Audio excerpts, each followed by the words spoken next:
tRNA අර කුඩු තුනක් තියෙන tRNA තමයි කුඩාම RNA. න්‍යෂ්ටිය තුල නිපද වෙන අතර පසුව සයිටෝසෙලයට පරිවහණය වේ.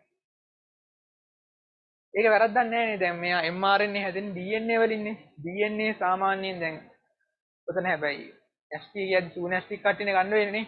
සූන්‍යෂ්ටික කට්ටියගේ DNA තියෙන්නේ න්‍යෂ්ටිය. හරි. න්‍යෂ්ටිය ඇතුළේ තමයි මේගොල්ලෝ දැන් නිපද වෙන්නේ. අයි mRNA සංශ්ලේෂණය වෙන්නේ DNA වලින්. එහෙම හැදිලා අර න්‍යෂ්ටියේ තියෙන න්‍යෂ්ටික දිද්ද වලින් මේගොල්ලෝ එළියට එනවා. හරි. කියන සයිටෝසෙලයට යනවා. ඒකේ වැරද්දක් නැහැ. ජීනෝමික DNA පුස්තකාල සෑදීමේදී භාවිතා වේ. නෑ. ජීනෝමික DNA පුස්තකාල හැදී භාවිතා කරන්නේ නිකම්ම DNA. සයිලෙන් DNA අරගෙන තමයි ඒවා තමයි ක්ලෝන් කරන්නේ. හරි. මෙතන mRNA ගන්න අපි cDNA හදන්නේ. cDNA පුස්තකාල නැත්තම් අනුපූරක DNA පුස්තකාල ගත්තමයි හදන්නේ. එතන කරන්නේ මේ mRNA අරගෙන රිවර්ස් ට්‍රාන්ස්ක්‍රිප්ටේස් වලින් DNA දාම හදනවා. තනි දාම DNA. හරි. මේ DNA ඊට පස්සේ ද්විත්ව දාම DNA කරනවා. හරි. ඊට පස්සේ තමයි මේවා ප්ලාස්මිඩ් වලට සම්බන්ධ කරන්නේ. හරි අර ක්‍රියාවලියමයි ප්ලාස්මිඩ් වලට මේ කට්ටියව සම්බන්ධ කරලා පුස්තකාල හදනවා. ඔක තමයි cDNA පුස්තකාලයේදී කරන්නේ. එතකොට mRNA යොදාගන්නේ ජීනෝමික DNA පුස්තකාලවලදී නෙමෙයි cDNA පුස්තකාලවලදී. රයිබෝනියුක්ලියෝටයිඩ වලින් සෑදුණු ද්විත්වදාම අණුවේ රයිබෝනියුක්ලියෝටයිඩ වලින් තමයි හැදලා තියෙන්නේ. හැබැයි mRNA කියන්නේ ද්විත්වදාම අණු නෙමෙයි. මොන දාම අණුද? තනි දාම අණු. හරි.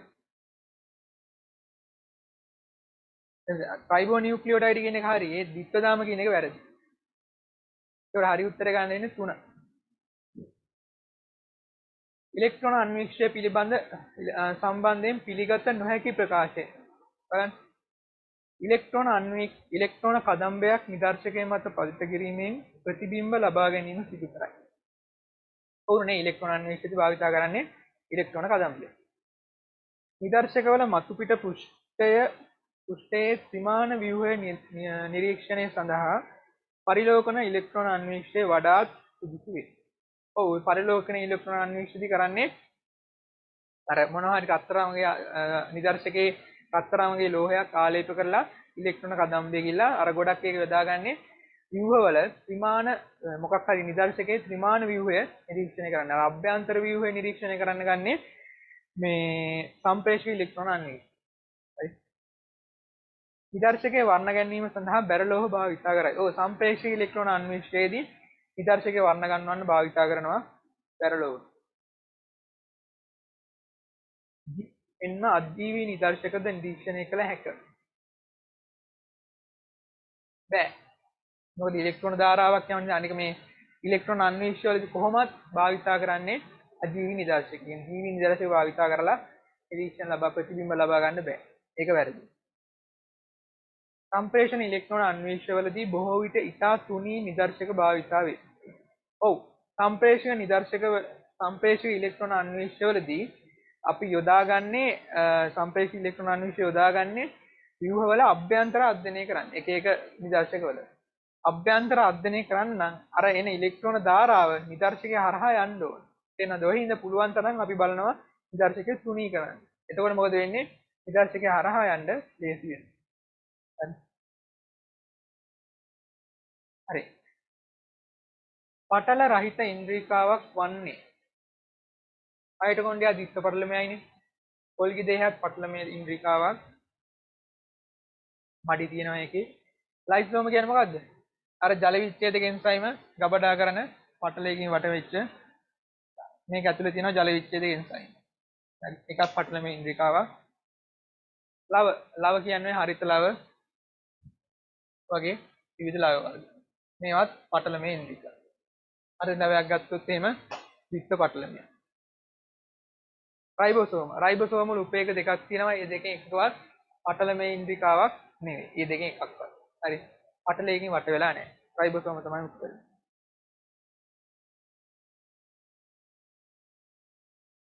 හරි. ඊට පස්සේ අහනවා අර්බුද ගඩු හා පිළිකා සම්බන්ධව පිළිගත හැකි වගන්තිය. අර්බුද ගඩු කියන්නේ මොකද්ද? තෛල විභාජනයේට සංඥා පිළිපදින්නේ නැහැ. සංඥාවක් ලැබුණට ඒ සංඥාව පිළිපදින්නේ නැහැ. හරිද? ඔය හින්දා විභාජනයේ හින්දා එතන අර පිළිකා වගේ අසාමාන්‍ය සෛල ස්කන්ධ තියෙනවා. ඔය තමයි gadu අර්බුද කියලා කියන්නේ. මේවා බොහෝ විට සෛල චක්‍රයේ යාමනයට ලබා දෙන පණිවිඩ නොසලකා හැරීම සිදු කරයි. ඔව්. පිළිගත් හැකිව ගන්න තියෙනවා. ඔව් සෛල චක්‍රයේ පණිවිඩ නොසලකා හැරීම සිදු කරන හින්දා තමයි එක හැදෙන අර දෙන සංඥාව එන්නේ නැහැ. ඒ හින්දා අසාමාන්‍ය සෛල ස්කන්ධයක් හැදෙනවා. හරි. නිරුපද්ද අර්බුද චල්ල කර්මයක් මගින් ඉවත් කිරීම අපහසු ක්‍රියාවලියකි. නිරුපද්ද අර්බුදයක් කියන්නේ මොකද්ද? අර කියන්නේ සෛලයක අර්බුදය ඇති වෙලා ඕක පැතිරිලා ගිහිල්ලා නැහැ. හරි. සෛලයේ තියෙනවා. ඒත් මේක වටේට පැතිරිලා යෑමක් සිද්ධ වෙලා නැහැ. ඔය වගේ අර්බුදය කියනවා නිරුපද්ද අර්බුදයක් කියලා. හරිද? අපිට කියන්නේ එතකොට මෙතන ඉවත් කිරීම අපහසු ක්‍රියාවලිය මේ වගේ එකක් සම්පූර්ණයෙන්ම ඉවත් කරන්න පුළුවන්. නිරුපද්ද අර්බුදය. ඒක වැරදි. ඉතින් ඉක්ම ලේසියෙන් ඉවත් කරන්න පුළුවන්. ස්ථානාන්තරණය නිරුපද්ද අර්බුද ඇතිවීම සඳහා හේතු වේ. ස්ථානාන්තරණය කියන්නේ මොකද්ද? මේ අර්බුදයක් නැත්නම් gaduwak නැත්නම් පිළිකාවක් හැදිලා ওই පිළිකාව අනිත් සෛල වලට පැතිරලා යන ක්‍රියාවලියට කියනවා ස්ථානාන්තරණය කියලා. හරිද? දැන් ඔතන කියන්නේ ස්ථානාන්තරණය නිරුපද්ද අර්බුද ඇතිවීමට හේතු වේ. නෑ නේ නිරුපද්ද අර්බුදයක් කියන්නේ මොකද්ද? පැතිරලා යන්නේ නැති එක. හරිද? පැතිරලා යන්නේ නැති නම් එතන ස්ථානාන්තරණයක් වෙන්නේ නැහැ. තේරෙනවද? ඒක වැරදි. අර්බුද ප්‍රකාශ වීමට නම් අවම වශයෙන් සෛල කිහිපයකට හෝ පළමුව පරිණාමණය විය යුතුය. කියන්නේ පිළිකාවක් දැනගන්න නැත්නම් පිළිකාවක් බවට පත් වෙන්න නම් සෛල කිහිපයකට හෝ කියන්නේ පැතිරලා යන්න ඕනේ. නැත්නම් ස්ථානාන්තරණයක් වෙන්න ඕනේ කියලා කියන්නේ. නෑ ඔතන එහෙම එකක් නෑ. තනි සෛලයකට පිළිකාවක් හැදුනත් අපි කියන්නේ පිළිකාවක් gaduwak අර්බුදයක් හැදුනත් අපි ගන්නේ ඒක gaduwak. ඒ කියන්නේ දේහේ නැත්නම් ජීවියාගේ gaduwak තියෙනවා කියලා. තේරෙනවද? අවමාශයෙන් සෛල කිහිපයකට හෝ පළමුව පරිණාමණය වී යුතු නැහැ. තනි සෛලයක පරිණාමය වුණත් ඇති. තනි සෛලයකට ඇති වුණත් ඇති. ඒක වැරදි ඒක. ශාකවල ඇතිවන gadu බොහෝ ඌනෙන් නිසා ඇති වේ.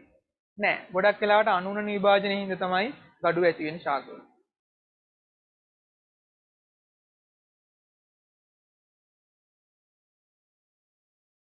එන්සයිම පිළිබඳ පහත් ප්‍රකාශ සලකා බලන්න. ඇලොස්ටරික අණු බොහෝ විට දුර්වල බන්ධන මගින් එන්සයිමය හා බැඳේ. ඔව්. අපි කියන්නේ සහසංයුජ නොවන බන්ධන කියලා. හරිද? මම කියවන්නේ මෙතන මේ වගේ ඇලොස්ටරික ලක්ෂයක් තියෙනවා නම් මේ ඇලොස්ටරික ලක්ෂයට බැඳෙන්නේ සහසංයුජ නොවන නැත්නම් දුර්වල මේ බන්ධන වලින්. මොකද මෙයා මෙයා මෙතන ඉන්නේ නැහැ දිගටම. මෙයා ගැලවිලා යනවා අයින් වෙලා. තේනවද? ඒ හින්දා සහසංයුජ බන්ධනයකින් නෙමෙයි බැඳෙන්නේ නිකන් දුර්වල බන්ධනයකින්. ඒක හරි. ඊට පස්සේ ප්‍රේරිත සීහුම් යාන්ත්‍රණයට අනුව එන්සයිමේ සක්‍රීය ස්ථානයේ හැඩ උපස්තර අණු වලට සම්පූර්ණයෙන්ම අනුපූරක වේ. නෑ ප්‍රේරිත සීහුම් යාන්ත්‍රණය කියන්නේ මොකද්ද? ඒ එන්සයිමේ සක්‍රීය ස්ථානය උපස්තරයට සම්පූර්ණයෙන්ම සමාන නෑ. හැබැයි ආසන්න ලෙස සමානයි කියලා. හරි. ඒ කියන්නේ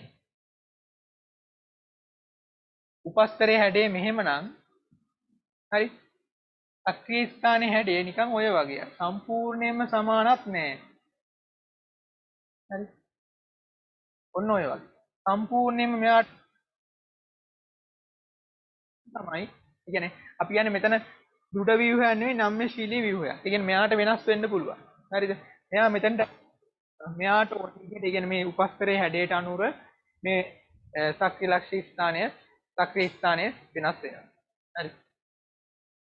එතන සම්පූර්ණයෙන්ම අනුපූරක වේ කියන එක වැරදි. ආසන්න වශයෙන් අනුපූරකයි කියලා තමයි කියන්නේ. කාබනික සංයෝග කිසි විටකත් සහසාධකයි. සහසාධක වර්ග දෙකක් තියෙන එකක් තමයි කාබනික සහසාධක අකාබනික සහසාධක. හරි. සහසාධක කියන්නේ මොකද්ද? ප්‍රෝටීනමය නොවන එන්සයිමේ ක්‍රියාකාරීත්වයට දායක වෙන සංයෝග. හරිද?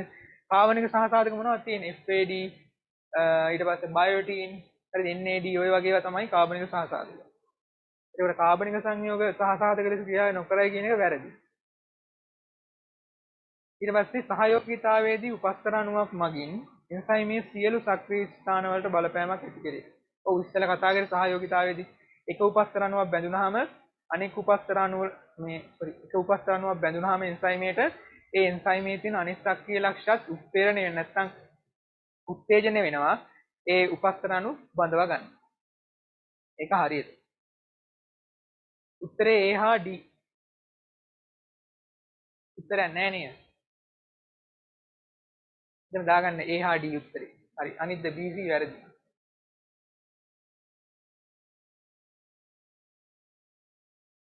ග්ලූකෝස් අණුවක් ස්වයාසිතනේ නිදහස් වන කාබන් ඩයොක්සයිඩ් වලින් වැඩිම කොටසක් නිපදවන්නේ පහත සඳහන් කවර ක්‍රියාවලියකදීද? ක්‍රෙබ්ස් චක්‍රයේ එක ග්ලූකෝස් අණුවකින් කොච්චරක් හැදෙනවද? මම ඉස්සෙල්ලා කිව්වේ ග්ලූකෝස් අණු 4ක් හැදෙනවා ක්‍රෙබ්ස් චක්‍රයේදී. හරි. එක පයිරුවේට් අණුවකින් 2යි. එහෙනම් පයිරුවේට් අණු 2යි. එහෙනම් CO2 අණු 4යි. ග්ලයිකොලිසිස් CO2 හැදෙන්නේ නැහැ. මධ්‍යසාර පැසීමේදී. මධ්‍යසාර පැසීමේදී හැදෙනවා CO2 අණු කීයක්ද? 2ක්. මධ්‍යසාර පැසීම CO2 අණු 2ක් හැදෙනවා. ඉලෙක්ට්‍රෝන පරිවහන යාමෙන් CO2 පිටවීමක් සිද්ධ වෙන්නේ නැහැ. පයිරුවේට් ඔක්සිකරණය වෙද්දී ඒ කියන්නේ සම්බන්ධක ප්‍රතික්‍රියාවේදී CO2 අණු එතනක් 2ක් හැදෙනවා. එක පයිරුවේට් අණුවකින් එක ගානේ CO2 අණු 2ක් හැදෙනවා. එතකොට වැඩිපුර වෙන්නේ මේ මොකේද? ක්‍රෙබ්ස් චක්‍රයේ තමයි වැඩිපුරම CO2 නිදහස් වෙන්නේ. ක්‍රෙබ්ස් චක්‍රය. ඉතින් ගන්න වෙන්නේ පහත සඳහන් ටක්සෝන අතරින් පොදු ගති ලක්ෂණ වැඩිම ප්‍රමාණයක් ඇත්තේ කුමකටද? ඕක දැන් ඉතින් අර ටක්සෝන ධූරාවලිය පාඩම් වෙලා තියෙන්න ඕනේ. මොකද්ද මුලින්ම තියෙන්නේ? අධිරාජධානිය තියෙනවා. රාජධානිය තියෙනවා. වංශය තියෙනවා. වර්ගය තියෙනවා. ගෝත්‍රය තියෙනවා. කුලය තියෙනවා. ගණය තියෙනවා. විශේෂය තියෙනවා. හරි. රාජධානිය, වංශය, වර්ගය, ගෝත්‍රය, කුලය, ගණය, විශේෂය. හරි මේක පාඩම් වෙලා තියෙනවා ප්‍රශ්න උත්තර ලියන්න පුළුවන්. අපෙන් අහන්නේ පොදු ගති ලක්ෂණ වැඩිම ප්‍රමාණයක් ඇත්තේ කුමකටද? මේ බලන්න. මේ ධූරාවලිය පහළට එද්දී පොදු ගති ලක්ෂණ මොනවා වෙනවද? පොදු ගති ලක්ෂණ වැඩි වෙනවා.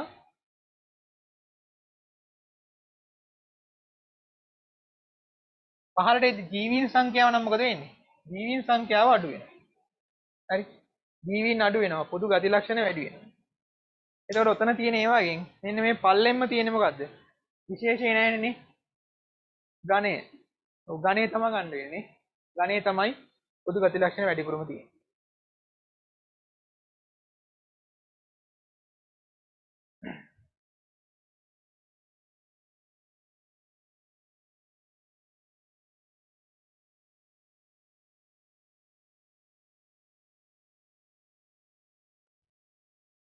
රයිබෝසෝම ඉන්ද්‍රිකාවක් නෙවෙයිනේ උපසෛලීය සංඝටකයක්. හැබැයි ඉතින් එතනේ ප්‍රශ්නේ අහලා තියෙන විදිහට නම් වෙන ගණ්ඩෙකුත් නැහැ නේද?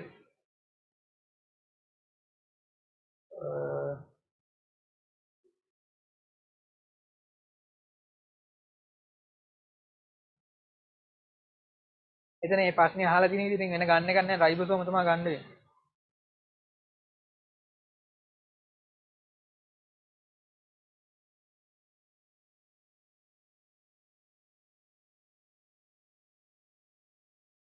හරි බලන්න. ඒ උත්තරේ එතන ගණය වැඩිපුරම ඉන්නේ වැඩි පොදු ගති ලක්ෂණ වැඩිපුරම තියෙන ගණය.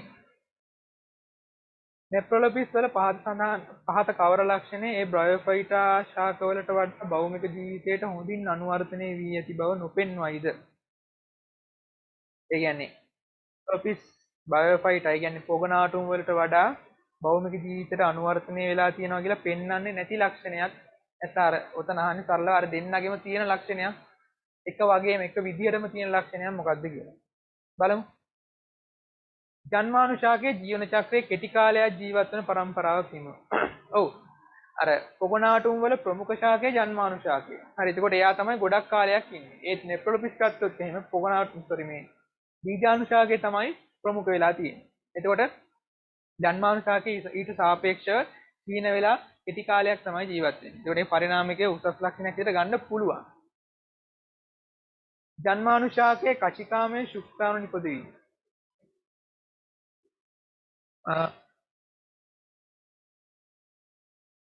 ඒක ඉතින් දෙකම කචිකාදර ශුක්‍රාණු නිපදවනවා නේද?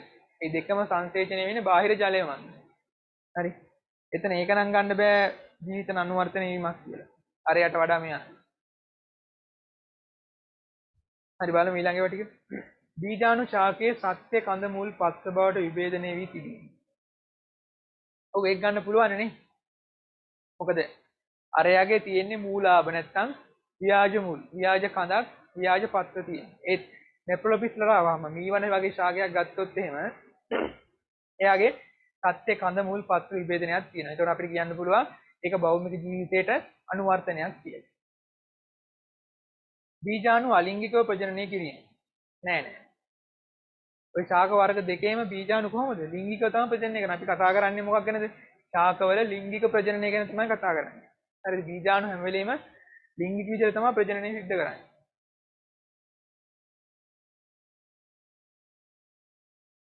බීජාණු දානි කසුවකින් ආවරණය තියෙනවා. ඒක නම් ගන්න පුළුවන්. ඒ කියන්නේ අනුවර්තනයක් විතර ගන්න පුළුවන්. දැන් උතන අනුවර්තනයක් කියලා ගන්න පුළුවන් වෙන්නේ එක ගන්න පුළුවන්. පළවෙනි එක අනුවර්තනයක්.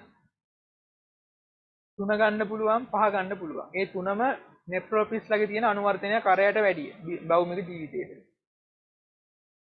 අනුවර්තනයක් නොපෙන්දී දෙක තමයි හොඳම උත්තරේ. ඉතින් දැන් අර ශාක කශිකාමයේ ශුක්‍රාණු නිපදවනවා කියන්නේ වර්ග දෙකේම කශිකාමයේ ශුක්‍රාණු නිපදවනවානේ. එතකොට ඒක අරයට වඩා මේ කියන්නේ බ්‍රයෝෆයිටට වඩා නෙප්‍රොපිස් ලගේ අනුවර්තනයක් විතර ගන්න බෑ ඒක. දෙන්නටම තිගෙනේ. හරි. ඒත් අර හතරවෙනි උත්තරේ දෙකටම නෑ. කියන්නේ ඒක අනුවර්තනයක් කියලා ගන්න බෑනේ. දෙන්නගෙම නෑ. ඒක 2 4 උත්තර දෙකම ගන්න උත්තර විදියට 2යි 4යි දෙකම ගන්න. හරි. ඊට පස්සේ අහනවා පහත ශ්වසන ව්‍යුහ අතරින් උභය ජීවීන් තුළ පමණක් දැකගත හැකි ශ්වසන ව්‍යුහ. බලන්න සම තියෙන කාඩ විතරද? උභය ජීවීන්ගේ විතරයි. ඊට පස්සේ පත් පෙනහැලි. පත් පෙනහැලි තියෙන කාටද? උත්තරේ මේ ආත්‍රපෝඩා වංශයේ කට්ටියට. හරි. පෙනහැලි ගත්තොත් පෙනහැලි නම් ශීරපායින්, උරඟයින්, පක්ෂීන්, උභයජීවීන්ටත් තියෙනවා. ප්‍රාශ නාල තියෙන කුමීන්ට බාහිර ජල ක්‍රෝම තියෙන කරදිය ඇනලීඩාව වගේ කට්ටියට. අභ්‍යන්තර ජල ක්‍රෝම මාළු ඊට පස්සේ ඉස්සෝ වගේ ක්‍රස්ටේෂියාව කියන්නේ අපි ආර්ථ්‍රෝපෝඩා වර්ගයේ කට්ටියට. හරි. දැන් අපෙන් අහන්නේ මොකද්ද උතන? උභයජීවීන් තුල පමණක් දක්වන්න ලැබෙන්නේ. තමයි පෙනහැලි තමයි ගන්න වෙන්නේ නේද? තමහා පෙනහැලි. උත්තරේ දෙක. කිසිවෙකුගේ එවත්තේ තෙත සහිත ස්ථානයක සත්වයෙකු නිරීක්ෂණය කළේය. එම සත්ව පහත සඳහන් ලක්ෂණ දැරීය. කුෂ්ඨෝදරීයව පැතලි දේහයක් තියෙනවා. පැතලි දේහයක් තියෙනවා. අක්ෂිලප තියෙනවා. පක්ෂම තියෙනවා. සත්වය ආත්වංශය.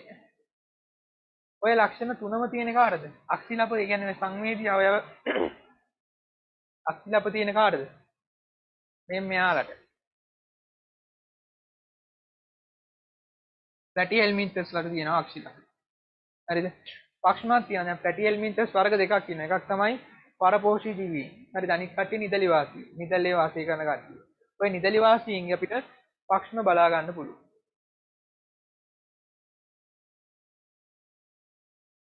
හරි. උත්තරේ ගන්න වෙන්නේ පැටි හෙල්මින්තස්.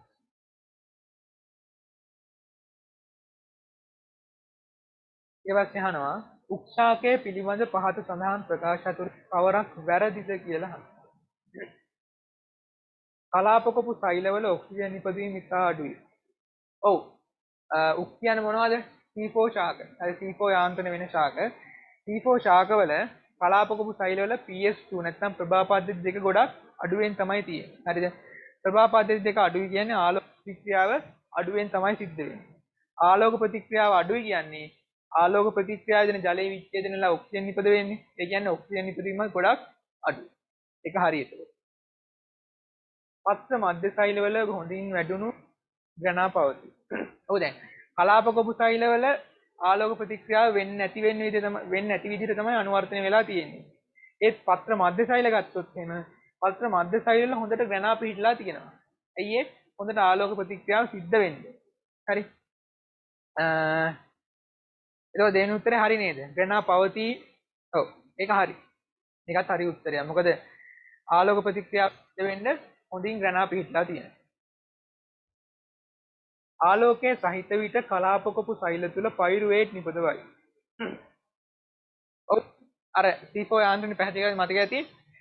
අර මුලින්ම හැදෙන ඔක්සලෝ ඇසිටේට් කලාපකපු සෛල ඇතුළට ඇවිල්ලා මැලේට් බවට පත් වෙලා මැලේට් බවට පත් වෙලා පත්‍ර මධ්‍ය සෛල ඇතුළේදී ඕව ඇවිල්ලා කලාපකපු සෛල ඇතුළේදී හැදෙන මොනවද? පයිරුවේට්. හරි. ආලෝකයේ සහිත විට කලාපකපු සෛල තුල පයිරුවේට් නිපදවයි. ඔව් වැරද්දක් නැහැ. පත්‍ර මධ්‍ය සෛල ආලෝක ප්‍රතික්‍රියාව සිදුවීමට හොඳින් අනුවර්තනය වී ඇත. ඔව් ඒකෙත් වැරද්දක් නැහැ නේ. පත්‍ර මධ්‍ය සෛල වල හොඳට ගණනා තියෙනවා. ඒ කියන්නේ ආලෝක ප්‍රතික්‍රියාව වෙන්න හොඳට අනුවර්තනය වෙලා තියෙනවා. පත්‍ර මධ්‍ය සෛල RUBP සුළු වශයෙන් පිහිටයි.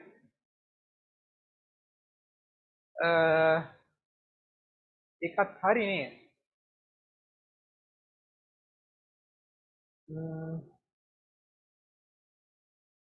ඔව් ඉතින්.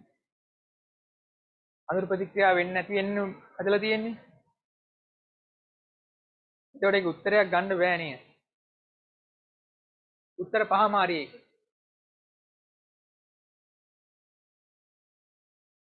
උත්තර පහම ගන්න පුළුවන්. ඊට පස්සේ ඒක බීජපත්‍රී මුල පිළිබඳ කර ඇති පහත ප්‍රකාශ අතරින් සත්‍ය වන්නේ. නවසෛල සෑදීම මූලාග්‍ර කොපුව දෙසට පමණක් සිදුවේ. නෑ. හඳේ අග්‍රස්තේ නම් එක දිශාවකට විතරයි සිද්ධ වෙන්නේ. මුලේ අග්‍රස්තේ ගත්තොත් එහෙම මුලේ දෙදිශාවටම සිද්ධ වෙනවා. ඒ කියන්නේ මුලාප තුනක් තියෙනවා. අග්‍රකොපු තියෙනවා. සෛල විභාජනයේ වෙන කලාපය, සෛල දික්වන කලාපය, විභේදනය වෙන කලාපය. මේ විභේදනය වෙන කලාපය තමයි මූලකේශ පිහිටලා තියෙන්නේ. හරි. මෙතන මේ විභාජනය වෙද්දී දෙදිශාවටම නවසෛල ඇතිවීම සිද්ධ කරනවා. හරි. ඒක වැරදි. මූලාග්‍රපෝ දෙසට පමණක් දෙපැත්තටම සිද්ධ වෙනවා. සෛල දික්වන කලාපයේ මූලකේශ පිහිටා ඇත. නෑ. මූලකේශයක් කියන්නේ මොකද්ද?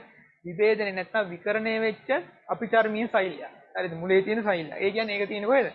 විභේදනය වෙන කලාපේ. හරිද? මේක විභේදනය වෙන කලාපය, මේක සෛල දික්වන කලාපය, මේක විභාජනය වෙන කලාපය. වැරදි. ප්‍රාථමික අවස්ථාවේදී බාහිකයක් දැකගත නොහැක. නෑනේ නේ. අර ඒක බීජපත්‍රි මුලේ බාහිකයක් තියෙනවා. ඔව් ඒක වැරදි. ඒක බීජපත්‍රි මුලෙත් තියෙනවා බාහිකයක්, ද්විබීජපත්‍රි මුලෙත් තියෙනවා. හරි. ප්‍රාථමික ව්‍යුහයේ මුදුස්තර හරයක් සහිත සනාල කලාප ටිකයි. ඔව් ඒක නම් හරි. හරි. මෙයාගේ මැද මුදුස්තර හරයක් තියෙනවා. මේකේ මෙයාගේ මේ වගේ සනාල කලාප තියෙනවා. මුදුස්තර හරයක් තියෙනවා මෙයාගේ. මෙයා.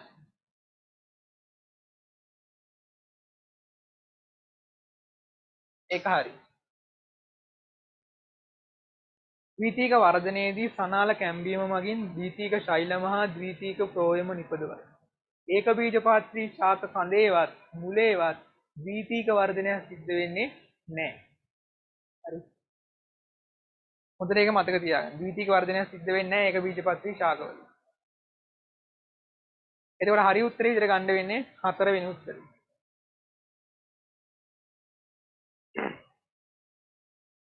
කූටිකා වැසීම සම්බන්ධව පහත ප්‍රකාශ අතරින් සාවද්‍ය වන්නේ. පාලක සෛලවල සිට යාබද අපිචර්මීය සෛලවලට ජලය ගමන් කිරීම නිසා සිදුවේ.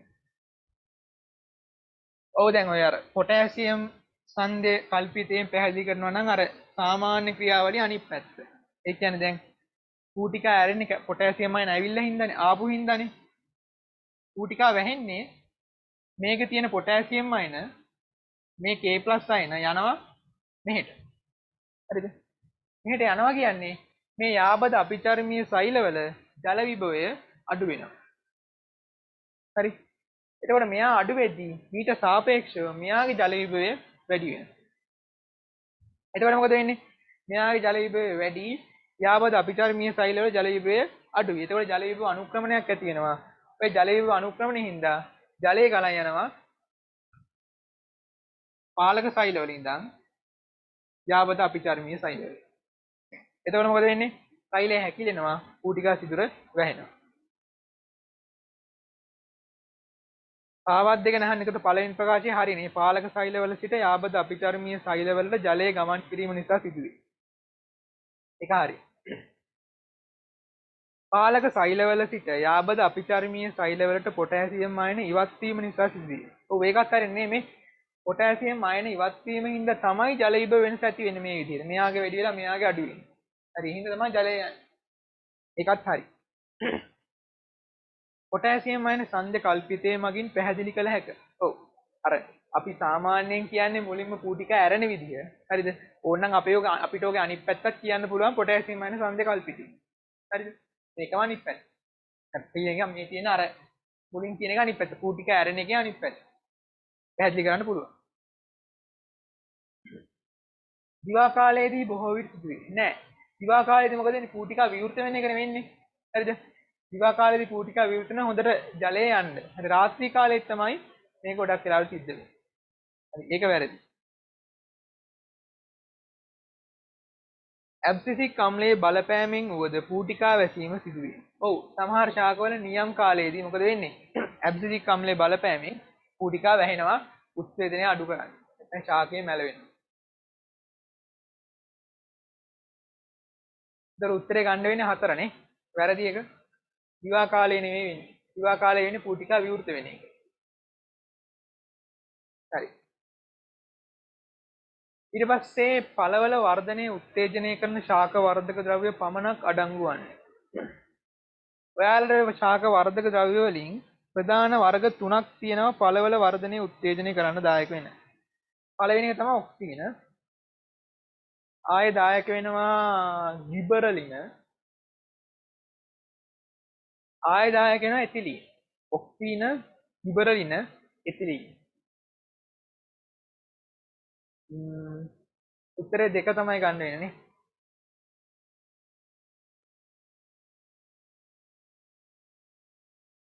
උත්තරේ දෙක. ශාක ජීවන චක්‍ර සම්බන්ධයෙන් පහත ප්‍රකාශ සලකා බලන්න. පුෂ්පයක පත්‍රවල 4ක් පිහිටන අතර ඒවායෙන් පත්‍රවල 2ක් වඳ පත්‍ර වේ. ඔව් පුෂ්පයක් ගත්තොත් එම් පත්‍රවල 4ක් තියෙනවා මොනවද? මණිපත්, දලපත්‍ර වලය, අණ්ඩප, රේණු. හරි.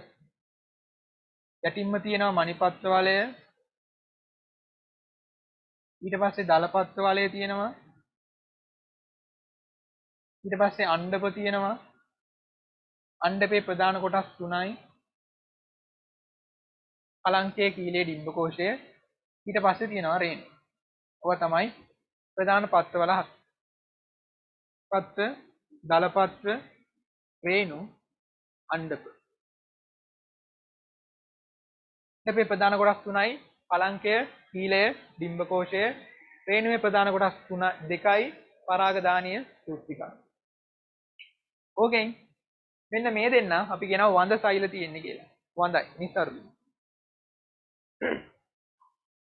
ඒක හරි එතකොට. සියලුම ශාකවල බීජාණු ව්‍යාප්ත වීමට සුළඟ ආධාර වේ. ඔව් මම ඉස්සෙල්ලා ස්ට්‍රක්චර් එකේ කිව්වේ හැම ශාකයකම බීජාණු ව්‍යාප්ත වෙන්නේ සුළඟ මඟ. හැබැයි මෙහෙමයි සමහර ඇන්තෝෆයිටා වගේ කට්ටිය ඉන්න පුළුවන් සත්තුන්ගෙන් ව්‍යාප්ත වෙනවා. දැන් එහෙම ගත්තොත් නම් උතන වැරදි කියලා ගනි සමහර. සමහර ඇන්තෆයිටා කට්ටියගේ අර කුමීන් මගින් ව්‍යාප්ත වෙනවනේ. තෙරජිනෙල්ලා සංකේතුව ආවෘත බීජක ශාකවල පුෂ්පයේ පරිණාමික නොදියුණු ව්‍යුහයක් ලෙස සැලකිය හැකිය. ඔව් ඔය සංකේතුව තමයි අපි කියන්නේ නේ සංකේතුව අනුරූපයි පරිණාමිකව දියුණු වුණාම ඇන්තෝෆයිටාලගේ එන පුෂ්පයට කියලා අපි කියනවා සාමාන්‍යයෙන්. හරි සංකේතුවේත් වටේ තියෙනවා මේ වගේ වඳ සෛල අර අපි කියන්නේ බීජාණුපත්‍ර කියලා. හරිද? වඳ සෛල වලින් වට වෙච්ච ව්‍යුහ තියෙනවා. හරි. පරිණාමිකව නොදියුණු ව්‍යුහ ලෙස සැලකිය හැකි කියන එක හරියට. උත්තරේ දැන් B වැරදි කියලා ගත්තොත් A හා C නේ එහෙම උත්තරයක් නැහැ නේ. එහෙනම් ඉතින් ABC ගමු. තුනම හරි. පොදුවේ ගත්තොත් ඉතින් තුනම හරි අර ඇන්තෆයිටාලගේ තමයි ඔය ක්‍රුමීන්ගෙන් සමහර අයගේ සමහර ශාකවල බීජාණු ව්‍යාප්ත වෙන්නේ. උත්තරේ පහ ගන්න. හරි. ඊට පස්සේ සිනිඳු පේශි. සිනිඳු පේශි කියන්නේ බහු න්‍යෂ්ටිකයිද? නෑ ඒක න්‍යෂ්ටිකයි තර්ක රූපී.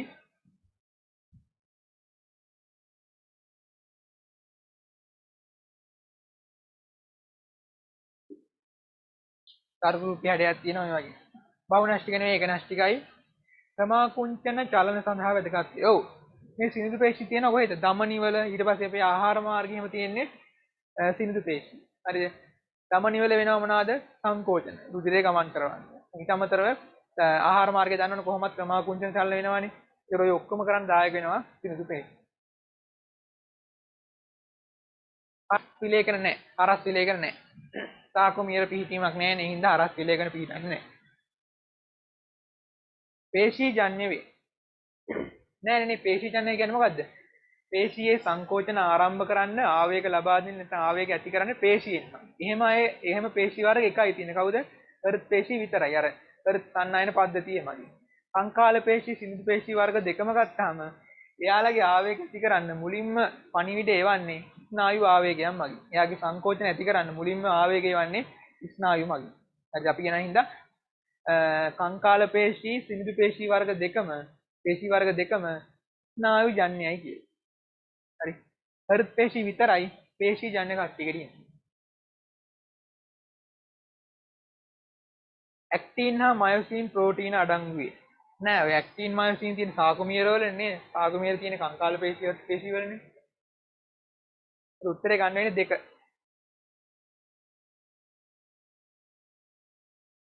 ඊට පස්සේ මානව ආහාර මාර්ගයෙන් ස්‍රාවය වන එන්සයිම ඒවා ක්‍රියා කරන උපස්තරය හා ලැබෙන ඵල සම්බන්ධව නිවැරදි ගැලපුම වන්නේ කේටමයිලේස් උපස්තරයේ පිෂ්ඨය හරි පොලිසැකරයිඩ් මත ක්‍රියා කරනවා ඵලය වෙන්නේ ග්ලූකෝස් නෙවෙයි මොනවද මෝල්ටෝස් හරි අයිසැකරයිඩ් තමයි හදන්නේ ඒක වැරදි එතකොට ට්‍රිප්සින් කුඩා පොලිපෙප්ටයිඩ් මත උපස්තරයේ හරි කුඩා පොලිපෙප්ටයිඩ් මත තමයි ක්‍රියා කරන්නේ ඵලය ඇමයිනෝ අම්ලද නෑ නේද ඔය ට්‍රිප්සින් කුඩා පොලිපෙප්ටයිඩ් වඩාත් කුඩා පොලිපෙප්ටයිඩ් බවට තමයි පත් කරන්නේ. ඇමයිනෝ අම්ල බවට පත් කරන්නේ නැහැ. ඇමයිනෝ අම්ල කියන එක වැරදි එතන. ඔය කයිමොට්‍රිප්සිනුත් ඕකමයි කරන්නේ. එයත් කුඩා පොලිපෙප්ටයිඩ් මත ක්‍රියා කරලා ඒවා වඩාත් කුඩා පොලිපෙප්ටයිඩ් බවට පත් කරනවා. අග්න්‍යාශික ලයිපේස් ට්‍රයිග්ලිසරයිඩ් උපස්තරය හරි ට්‍රයිග්ලිසරයිඩ් මේ ඔය දෙකම මත ක්‍රියා කරනවා. ඵලය ග්ලිසරෝල් මේද අම්ල. එතන වැරද්දක් නැහැ නේ. ග්ලිසරෝල් මේද අම්ල තව ඔය මොනොග්ලිසරයිඩ් හදනවා. බලමු ඊළඟ දෙක. අග්න්‍යාශික නියුක්ලියස් DNA RNA ඔය එක හරි. DNA RNA මත ක්‍රියා කරලා හදන්නේ ඒවනේ මොනවද? නියුක්ලියෝටයිඩ් තමයි හදන්නේ. අර ෆොස්ෆොඩයිඑස්ටර් බන්ධන බිඳින එක තමයි කරන්නේ අග්න්‍යාශික නියුක්ලියස් වල. ඊට පස්සේ කාබොක්සි පෙප්ටයිඩේස් ප්‍රෝටීන මත ක්‍රියා කළ කුඩා පොඩි පෙප්ටයිඩ් නෑ නේද? කාබොක්සි පෙප්ටයිඩේස් ක්‍රියා කරන්නේ කුඩා පොලිපෙප්ටයිඩ් මත. කුඩා පොලිපෙප්ටයිඩ් ඇමයිනෝ අම්ල බවට පත් කරන එක තමයි කාබොක්සි පෙප්ටයිඩේස් වලින් කරන්නේ. හරි.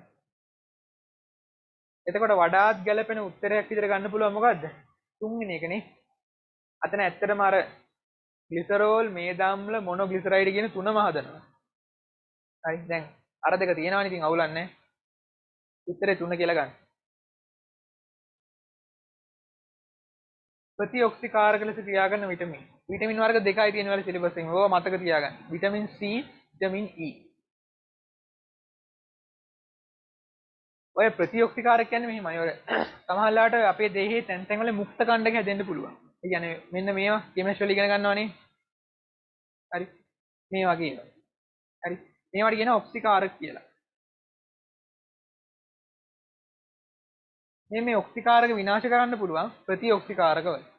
හරි. ඒ හින්දා වැදගත් වෙනවා විටමින් C මේ අපේ ආහාර මාර්ගයේ මේවා හැදෙන්න පුළුවන්. එතකොට දෙහෙට විෂ වෙන්න පුළුවන්. අර කැරොටිනොයිඩ් වර්ණක වලින් කරනවාගේ ප්‍රභාරක්ෂණය. ඔය ප්‍රභාරක්ෂණයේදී කරන්නේ මේ වැඩේම තමයි. මෙන්න මේ වගේ හැදෙන්න පුළුවන් ආලෝකය වැටුනහම මුක්ත කණ්ඩක ඔක්සිකාරක. හරිද? මේවා විනාශ කරන්න ප්‍රතිඔක්සිකාරක නිපදවනවා කැරොටිනොයිඩ් වලින්. ඒකට උත්තරය ගන්න වෙන්නේ දෙක විටමින් C හා විටමින් E.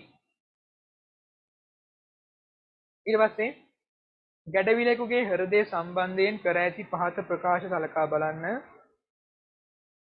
අන්තරාල තරලය රුධිරයේ තීන සිදුවේ. ගැඩවිලෙකුට තියෙන මොන රුධිර සංසරණ පද්ධතියක්ද? සංවෘත රුධිර සංසරණ පද්ධතිය. ඒ කියන්නේ නාල ඇතුලේ තමයි රුධිරය ගමන් කරන්නේ. එතකොට අන්තරාල තරලය රුධිරයකට ගැටෙනවද? නෑ. අන්තරාල තරලය කියන්නේ මොකක්ද? සෛල අතර තියෙන අවකාශයනේ. සෛල අතර තියෙන තරලයනේ. සෛල අතර තියෙන තරලයත් එක්ක රුධිරය ගැටෙන්නේ නෑ. රුධිරය යන්නේ රුධිර නාලවල. හරි. මේ විදිහට රුධිර නාලව රුධිරය යනවා. මේකෙන් අන්තරාල තරලයට රුධිරය ඔක්සිජන් පෝෂක ලබා දෙනවා. අන්තරාල තරලයෙන් තමයි සෛල වලට ඒ ටික ලබා දෙන්නේ. හරි. එතකොට මේ අන්තරාල තරලයයි රුධිරයයි එකිනෙක ගැටීමක් වෙන්නේ නැහැ.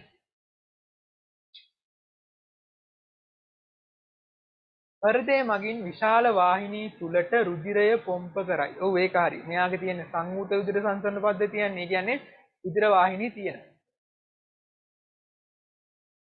අන්තරාල තරලය හා සෛල අතර ද්‍රව්‍ය හුවමාරු සිදුවේ. ඔව්.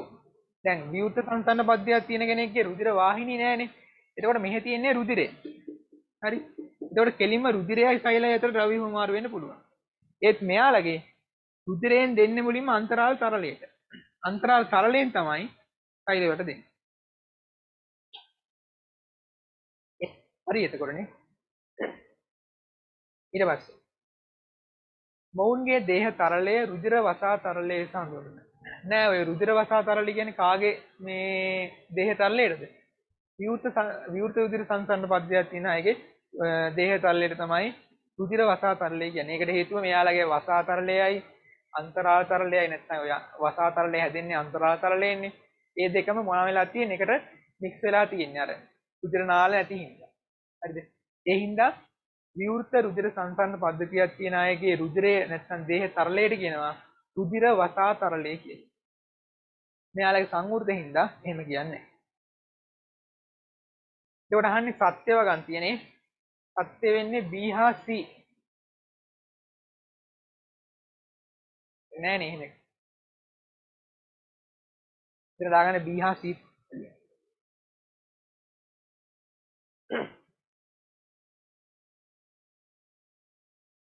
මානව හෘදය සම්බන්ධයෙන් පිළිගත නොහැකි වගන්තිය වන්නේ හෘද සන්නායන පද්ධතිය මයොකාඩියමේ පිහිටා ඇත. ඔව් මයොකාඩියම කියන්නේ මොකද්ද? මැදින් පිහිටලා තියෙන ස්තරය. හෘද සන්නායන පද්ධතිය තියෙන මයොකාඩියමේ තමයි. විත්තියේ ප්‍රධාන ස්තර තුනක් තියෙනවා. පෙරිකාඩියම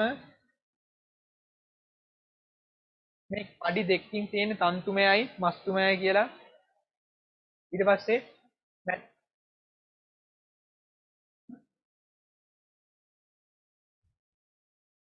මේක එහෙම තියෙන්නේ ඇතුළෙන්ම තියෙනවා තුනී අපිච්චදේ.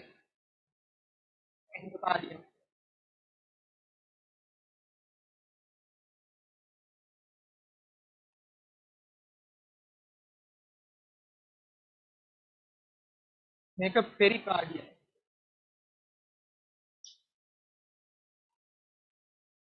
හෘද සන්නායන පද්ධතිය මයෝකාඩියමේ පිහිට ඇත. ඔව්. මෙතන තමයි තියෙන්නේ හෘද සන්නායන පද්ධතිය.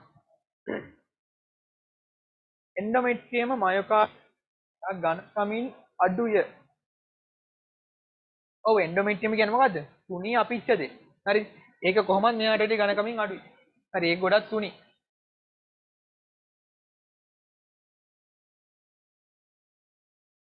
ඊට පස්සේ අඩසඳ කපාටවල උත්සවන්නේ කෝෂිකා තුල ඇති රුධිරය කෝෂිකා ආකුංචයේ අවස්ථාවේ ධමනි තුලට ගැලීම වැළැක්වීමයි. නෑනේ නේද? ඔය අඩසඳ කපාටවලින් මොකද කරන්නේ? ධමනි ඇතුලට ගියපු රුධිරය ආපහු කෝෂිකා වලට ගැලීම වළක්වනවා. තේනවද? කෝෂිකාවල තියෙන රුධිරය අඩසඳ කපාටවලට මේ ධමනි වලට ගැලීම වළක්වන්නේ නැහැ. හරි. මහා ධමනියටයි සංස්ථානික මහා ධමනියටයි උපුෂීය මහා ධමනියට ඇතුළු වන රුධිරය නැවත කෝෂිකාවලට ගලන එක වළක්වන්න තමයි අඩසඳ කපාට පිහිල්ලා තියෙන්නේ. ඒක වැරදි ඒක. හෘද රජ්ජු මගින් කර්ණික කෝෂික කපාට නොපිට පෙරලීම වළක්වයි. ඔව් ඒක හරි. ඒක දන්නවන්නේ හෘද රජ්ජු වල ඇදගෙන තියන් ඉන්නවා නොපිට පෙරලෙන එක වළක්වන්න. එතකොට හරි උත්තරේ ඉදිරිය ගන්න වෙන්නේ මොකද්ද? 3 නේ. 4 කිව්වේ නෑනේ. පෙරිකාඩියම තන්තුමය හා මස්තුමය ලෙස මඩි දෙකක් තියෙනවා. ඔව්. මෙයාගේ මඩි දෙකක් තියෙනවා තන්තුමයයි මස්තුමයයි කියලා.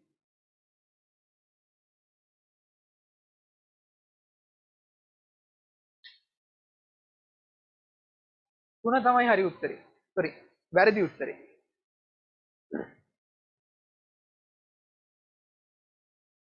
මිනිසාගේ හෘද ස්පන්දන ශීඝ්‍රතාවය වැඩි කිරීමට දායක නොවන්නේ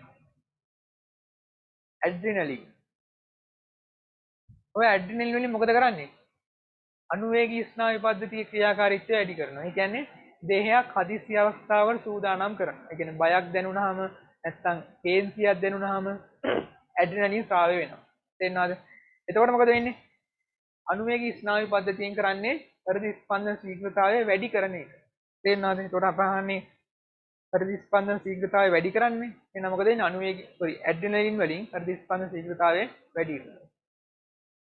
ඒක හරියට. ගතිය තේරෙනවනේ? ඇඩ්‍රිනලින් වලින් කරන්නේ අනුවේගී ස්නායු පද්ධතියේ ක්‍රියාකාරීත්වය උත්තේජනය කරනවා.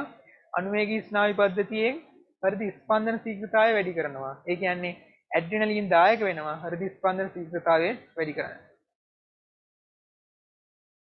තයිරොක්සින්. ඔය තයිරොක්සින් වලින් මොකද කරන්නේ? දෙහි පරිවෘත්තීය ශීඝ්‍රතාවය වැඩි කරනවා. හරි.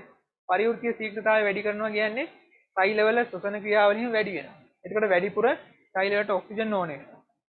ඔක්සිජන් ඕනේ වෙනවා කියන්නේ වැඩිපුර හෘද ස්පන්දනය වෙන්න ඕනේ. කියන්නේ පෙනහළු වලට ගිහිල්ලා වැඩිපුර ඔක්සිජන් අරන් එන්න ඕනේ. හරි. ඒකට තයිරොක්සින් උත් දායක වෙනවා. ලිංග හෝමෝන. ඔව්. පිරිමි කෙනෙක්ගේ ටෙස්ටොස්ටෙරෝන් ගෑනු අයගේ ඊස්ට්‍රඩියෝල් ප්‍රොජෙස්ටරෝන් වගේ ස්‍රාව වෙද්දී හෘද ස්පන්දන ශීඝ්‍රතාවය වැඩි වෙනවා. හරි. ලිංගික ක්‍රියාවලදී හෘද ස්පන්දන ශීඝ්‍රතාවය වැඩි වෙනවා. ඊට පස්සේ රුධිරයේ pH අගය. pH අගය වැඩි කියන්නේ මොකද්ද? දෙහි පරිවෘත්තීය ශීඝ්‍රතාවය වැඩි වෙනවා. තේරෙනවද? ඒකත් දායක වෙනවා හෘද ස්පන්දන ශීඝ්‍රතාවය වැඩි.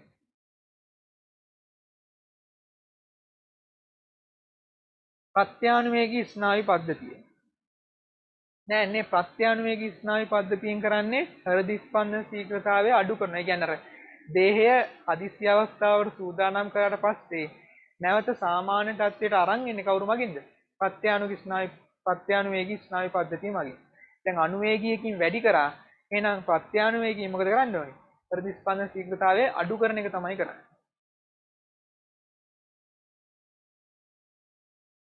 එතකොට ඒක තමයි උත්තරේ නේ. දායක නොවන්නේ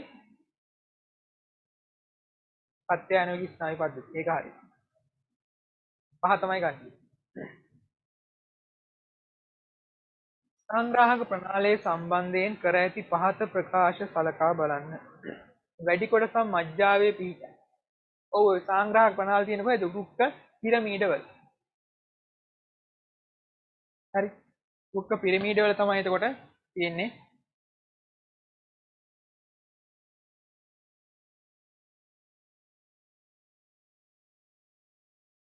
මේවා තමයි වැඩිපුර තියෙන්නේ සංග්‍රාහක ප්‍රණාলী. ඇයි මෙහෙන් එකතු කරලා මෙහෙට ලබා දෙන හින්දා. හරි. ඒක හරියට. රුක්කාණුවේ කොටසකි. නෑ මම ඕක කලිනුත් කියලා තියෙනවා රුක්කාණුවට අයිති වෙන්නේ රෝමන් ප්‍රාවරය, අවිදුර සංවලිත නාලිකාව, එල්ලේ පුඩුව, විදුර සංවලිත නාලිකාව. ඔය ටික විතරයි තියෙන්නේ.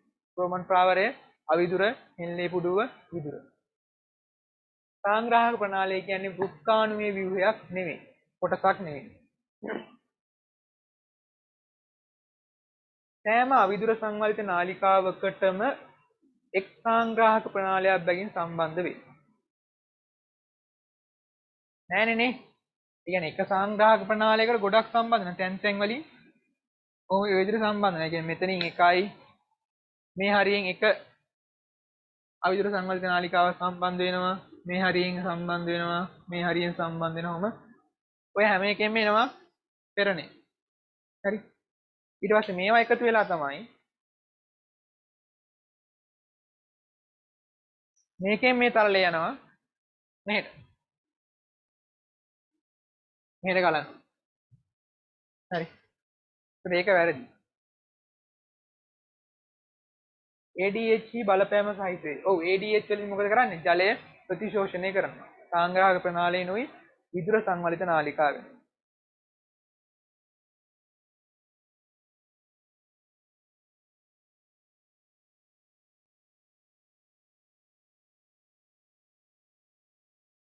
ඒතර උත්තරේ ගන්න වෙන්නේ A හා D නේ.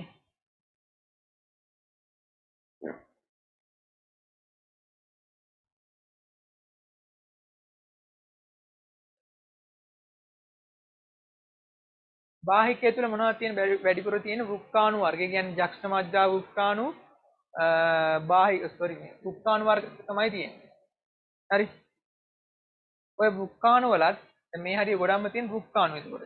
වෘක්කාණු වල සමහර කොටස් ඔය ජක්ෂ මජ්ජා වෘක්කාණු වල එන්ලේ පුඩු වෙන මේ වගේ මජ්ජාවට ගිහිල්ලා තියෙනවා. අපි කියන බාහිකයේ ගැඹුරට ගිහිල්ලා තියෙනවා කියලා. හරි. මේ විදිහට ගිහිල්ලා තියෙනවා. හරි. මේ හරිය ගොඩක් වෘක්කාණු තියෙන්නේ. හරි බාහිකයේ සංග්‍රාහක ප්‍රණාලයේ මේ මජ්ජාවේ රුක්ක පිරමීඩ වල ගොඩක්ම තියෙන සංග්‍රාහක ප්‍රණාලය තමයි.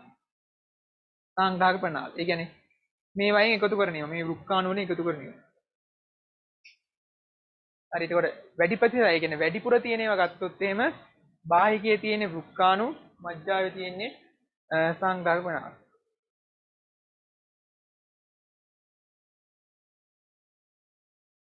එතකොට එතන උත්තරේ එක තමයි ගන්න වෙන්නේ.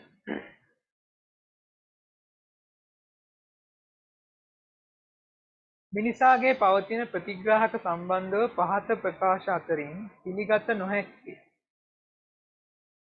සෑම විටම විශිෂ්ට සංවේදනයක් ලබා ගැනීමට විශේෂණය වෙලා තියෙනවා. ඔව් ඒ කියන්නේ රස ප්‍රතිග්‍රාහක උත්තේජනය වෙන්නේ රසට. හරි රසට අදාළ රසායනික සංයෝග වලට. ගන්ධ නැත්නම් ආග්‍රහණ ප්‍රතිග්‍රාහක උත්තේජනය වෙන්නේ ගන්ධයට. හරිද නැත්නම් සුවඳ ඒ රසායනික ද්‍රව්‍යයට. හරි දෘෂ්ටි අපේ ප්‍රකාශ ප්‍රතිග්‍රාහය කියන්නේ යෂ්ටි කේතු වගේ ඒවා ආලෝකයට තමයි උත්තේජනය වෙන්නේ. කියන්නේ මොකක් හරි විශේෂ උත්තේජනයක් ලබා ගන්න විකරණය වෙලා තියෙනවා. මේක හරි. අනිවාර්යෙන් ස්නායු පද්ධතිය හා සම්බන්ධ වේ. ඔව්. ඔය හැම එකම අගට සම්බන්ධ වෙන මොනවද? ස්නායු අන්ත. හරි. ප්‍රකාශ ප්‍රතිග්‍රහය කියන්නේ යෂ්ටි සෛල මේ කේතු සෛල ගන්නකො ඒ වගේ ස්නායු සම්බන්ධ වෙලා ඒකේ ස්නායුව හැදෙනවා. රස ප්‍රතිග්‍රාහක වලත් එහෙම මම අර එදා එන්ද මතක රසාංකුරයක විවුහෙන්ද ඒකේ අර රසාංකුර ඒ සෛල වල අග්‍රයට ස්නායු සම්බන්ධ වෙලා තිබ්බා. හරිද? නාහෙත් එහෙමයි. ආග්‍රහණ සංවේදී සෛල වලට ස්නායු අන්ත සම්බන්ධයි. හැම වෙලේම ස්නායු අන්ත මොකද ආවේගයක් ඇති කරනවනේ මේවයි. ප්‍රතිග්‍රාහක වලින් කරන්නේ මොකක් හරි උත්තේජනයක් අරගෙන ඒකට අදාළව ආවේගයක් ඇති කරලා ඒක ස්නායු පද්ධතිය ඔස්සේ මේ ක්‍රියාවේ බවට පත් කරනවා. එතනදී කියන අනිවාර්යෙන් ස්නායු සැපීමක් තියෙනවා. ඊට පස්සේ ප්‍රතිග්‍රාහකයට අදාළව ඕනෑම මට්ටමක උත්තේජනය වීමේ හැකියාවක් ඇත. නෑ නිකන් අර චූටි උත්තේජනයක් චූටි මේ උත්තේජයක් ආවත් ඒක උත්තේජනය වෙන්නේ නැහැ. අපි කියනවා මේකට මොකක්ද තියෙන්න ඕනේද? උත්තේජයේ කිසියම් දේහලී අගයක් තියෙන්න ඕනේ. හරි. ඒ කියන්නේ හිතන්න මෙහෙම මම අගය මේක පැහැදිලි කරන්න කියන්න. අඩුම 8ක්වත් හම්බෙන්න ඕනේ උත්තේජන වෙන්නේ. ඒ කියන්නේ 7ක් 6ක් 5ක් ඒ කියන්නේ ඊට අඩුවෙන් අඩු මට්ටමක උත්තේජ හම්බුණාට මෙයා උත්තේජන වෙන්නේ නැහැ. අවම වශයෙන් 8ක්වත් හම්බෙන්න ඕන. මෙන්න මේ 8ට කියනවා අපි දේහලීය අගය කියලා. හරි. 8ට වැඩියෙන් ඕනම එකක් මේ දෙන්න ඕනේ අවම අගයට කියනවා දේහලීය අගය. ඕනෑම අගයක් ආවට මෙතන උත්තේජන වෙන්නේ නැහැ. උත්තේජනයේ නොකඩවා සිදු කරන විට සංජානන හැකියාව ක්‍රමයෙන් අඩු කරගන්න. ඔව් අපි කියනවා ඒ ප්‍රතිග්‍රාහක විඩාවටපත් වෙනවා කියලා. උදාහරණයක් විදියට පීරියඩ් කට් කරන්න ඉස්කෝලේ ලැට් එකට ගිහිල්ලා ඉද්දි ටික වෙලා දැන් මුලින්ම යද්දි නම් ගඳයි. හරිද? ඒ ටික වෙලාවක් යද්දි ඒ ගඳට හුරු වෙනවන්නේ ඕන වෙලාවක ලැට් එකේ ඉන්න පුළුවන්. පීරියඩ් කට් කරගෙන. හරිද? ඒකට හේතුව ආග්‍රහණ ඒ සංවේදී සෛල අර ගන්ධයට උත්තේජනය වෙලා විඩාවටපත් වෙලා ඒකට හුරු වෙනවා. තේරෙනවද? එතකොට ඉන්න පුළුවන්. හරි. අපි ඒක කියන්නේ සංජානන හැකියාව ක්‍රමයෙන් අඩු කරගන්නවා කියලා. අපි ඒකට කියනවා නමක් සංවේදන අනුවර්තනය වෙනවා කියලා. ඒ සංවේදනයේට අනුවර්තනය වෙනවා. අර මුලින් එකපාරට පුරුදු නෑ වගේ දැනෙනවා. ඒත් ඒක පස්සේ විඩාවටපත් වෙලා ඒ සංවේදනයේට අනුවර්තනය වෙනවා. ක්‍රියා විභවයක් ඇති කරන අතර එහිදී සංවේදක පණිවිඩය ප්‍රවර්ධනය කළ හැකිය. ඔව්. ක්‍රියා විභවයක් කියන්නේ සමන් කරන ක්‍රියා විභවයක් නැත්නම් ආවේගයක් ඇති කරන්න පුළුවන් වෙනවා. උත්තරේ ගන්න වෙන්නේ 3. කෝටි අවයවයේ පිහිටන ස්ථානය වඩාත් හොඳින් දැක්වෙන්නේ. කෝටි අවයවයේ තියෙන්නේ කොහෙද? කර්ණ සංකේ තමයි. ඊටත් වඩා ඇතුළු කනෙත් තමයි. කර්ණ සංකේත් තමයි. හරි? ගොඩක්ම ගැලපෙන උත්තරේ මොකක්ද උතන? කර්ණ සංක නාලයනේ. අර නැද කියන තියෙන්නේ කර්ණ සංක නාලයනේ. එතනින් මෙන්න මෙතන තියෙන කෝටි අවයවය. මේකට කියනවා කර්ණ සංක නාලය. කර්ණ සංක නාලය තමයි ගන්න වෙන්නේ උත්තරේ. පහත ඒවායින් මිනිසාගේ ප්‍රජනක පද්ධතියට පද්ධතිය මත අවම බලපෑමක් ඇති කරන ව්‍යුහය වන්නේ. පිටියුටරි ගන්තිය. ඒකෙන් ලොකු බලපෑමක් ඇති කරනවන්නේ. එයාගෙන් තමයි FSH LH සාය වෙන්නේ. ඒකෙන් තමයි ගෑනු කෙනෙක්ගෙන ඊස්ට්‍රඩියෝල් ප්‍රොජෙස්ටරෝන් සාන්ද්‍රණය පාලනය කරන්නේ. පිටිම කෙනෙක්ගේ ටෙස්ටොස්ටෙරෝන් නැත්නම් ඉන්හිබින් වගේ හෝමෝන පාලනය කරන්නේ. හරි? ඒක ගන්න බෑ ඒක. හේතු දේහය. ඔය හේතු දේහයෙන් ස්‍රාවය කරනවා මෙන්න මෙහෙම හෝමෝනයක්.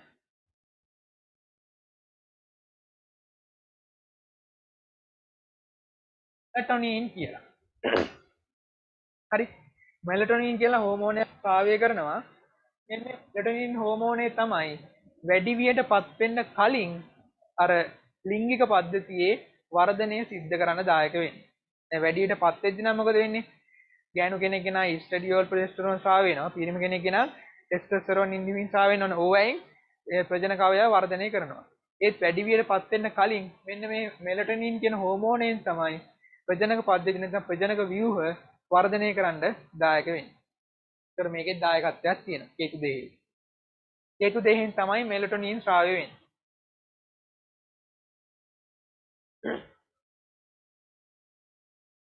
තයිරොයිඩ් ග්‍රන්ථිය. තයිරොයිඩ් ග්‍රන්ථිය ඕන එකට ගන්න පුළුවන්. තයිරොයිඩ් ග්‍රන්ථියෙන් ප්‍රධානම පොදුවේ කරන්නේ මොකද්ද? පරිවෘත්තීය ශීඝ්‍රතාවය වැඩි කරන එකනේ.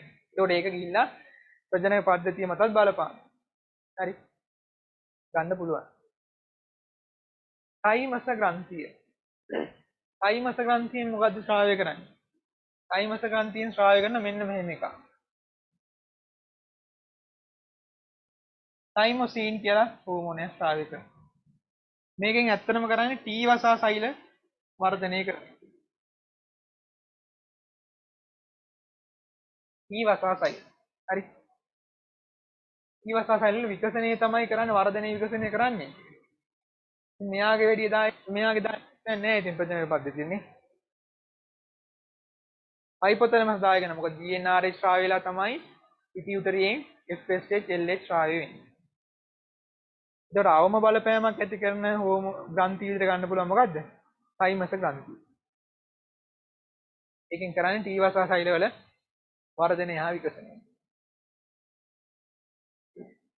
උත්තරේ 4. මානව ශුක්‍රාණු ජනනය සම්බන්ධයෙන් අසත්‍ය වන්නේ ශුක්‍රාණුවක් ශුක්‍රදර නාලිකාවකට නිදහස් වන්නේ ඌනනය දෙක සම්පූර්ණ කිරීමෙන් පසුවය. ඔව්. ශුක්‍රාණුවක් අර සර්ටෝලි සෛල ඉඳලා ඌනනය දෙක සම්පූර්ණ කරලා තමයි. කියන්නේ ප්‍රාථමික ශුක්‍රාණු, ද්විතීක ශුක්‍රාණු, ප්‍රාක් ශුක්‍රාණු, ශුක්‍රාණු. ප්‍රාථමික ශුක්‍රාණු, ද්විතීක ශුක්‍රාණු වෙද්දී ඌනනය එක කරනවා. ද්විතීක ශුක්‍රාණු, ප්‍රාක් ශුක්‍රාණු වෙද්දී ඌනනය දෙක කරනවා. හරි. ඒ කියන්නේ ඌනනය සම්පූර්ණ කරලා තමයි සර්ටෝලි සෛල වලින් මිදලා ශුක්‍රදර නාලිකාවට ඇවිල්ලා ශුක්‍රදර නාලිකාව ඔස්සේ අපිරූෂණ වලට යන්නේ.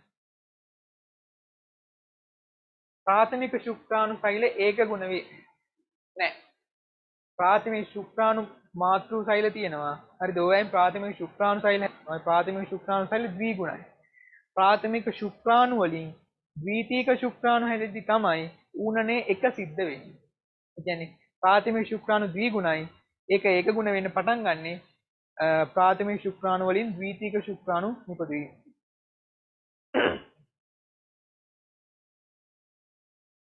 එතකොට ඒක වැරදි. ඒක ගුණ නෙවෙයි ද්විගුණයි. ප්‍රාක් ශුක්‍රාණු ඌනනය සම්පූර්ණ කර ඇති නමුත් ශුක්‍රාණුවක දර්ශීය රූපීය ව්‍යුහය ලබාගෙන නොමැත. ඌ ඒක වැරද්දක් නැහැ. මොකද ප්‍රාථමික ශුක්‍රාණු ද්විතීක ශුක්‍රාණු වෙද්දී ඌනනය එක කරනවා. ද්විතීක ශුක්‍රාණු ප්‍රාක් ශුක්‍රාණු වෙද්දී ඌනනය දෙක කරනවා. හරිද? ප්‍රාක් ශුක්‍රාණුවක් ගත්තොත් මේව. නිකන් ඔය හරි. මෙයා ඉන්නේ සර්ටෝලි සෛලේ. සර්ටෝලි සෛලේ තමයි ඉන්නේ. හරි. මෙයා මේ හැඩේ ගන්නෙ. ඒ කියන්නේ හිස, දේහය, වලිගේ මේ හැඩේ ගන්නෙ ශුක්‍රාණු නැත්නම් පරිණත ශුක්‍රාණු බවට පත් වුණාට පස්සේ. එනවා කියන්නේ. ප්‍රාක් ශුක්‍රාණු වලට මේ හැඩේ නැහැ.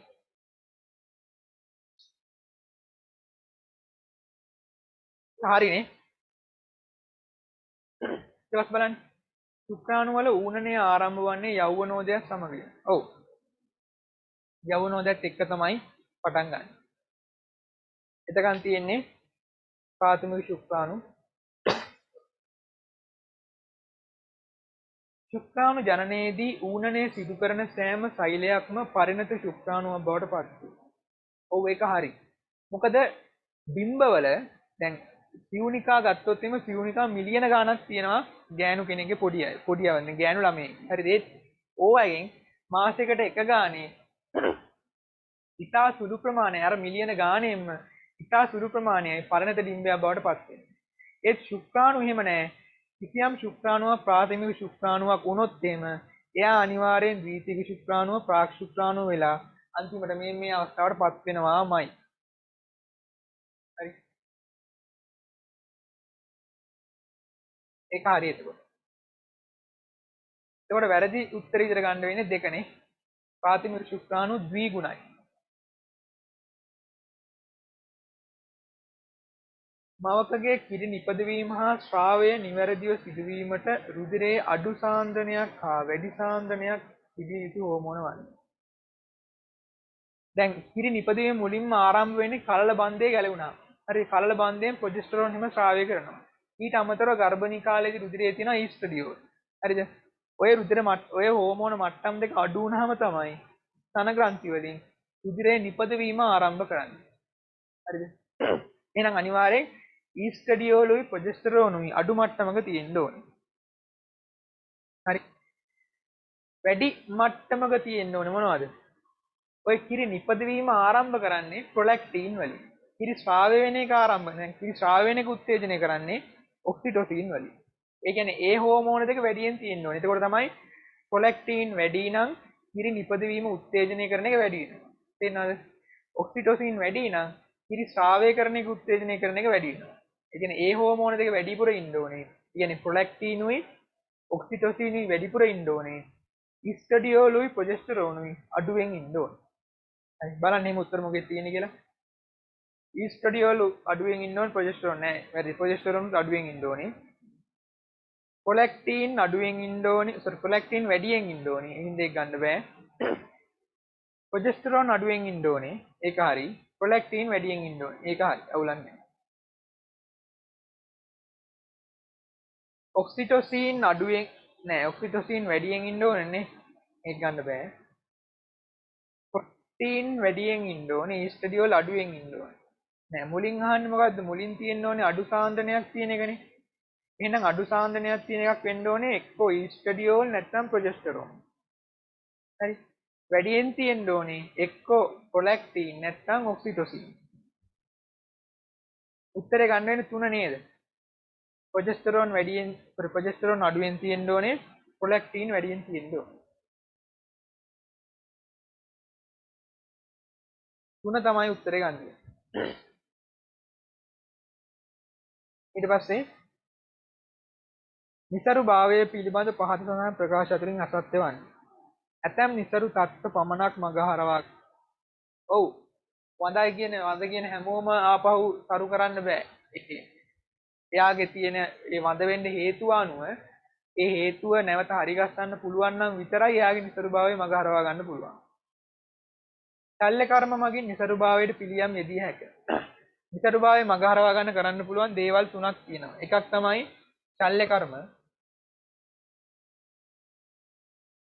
අනිත් එක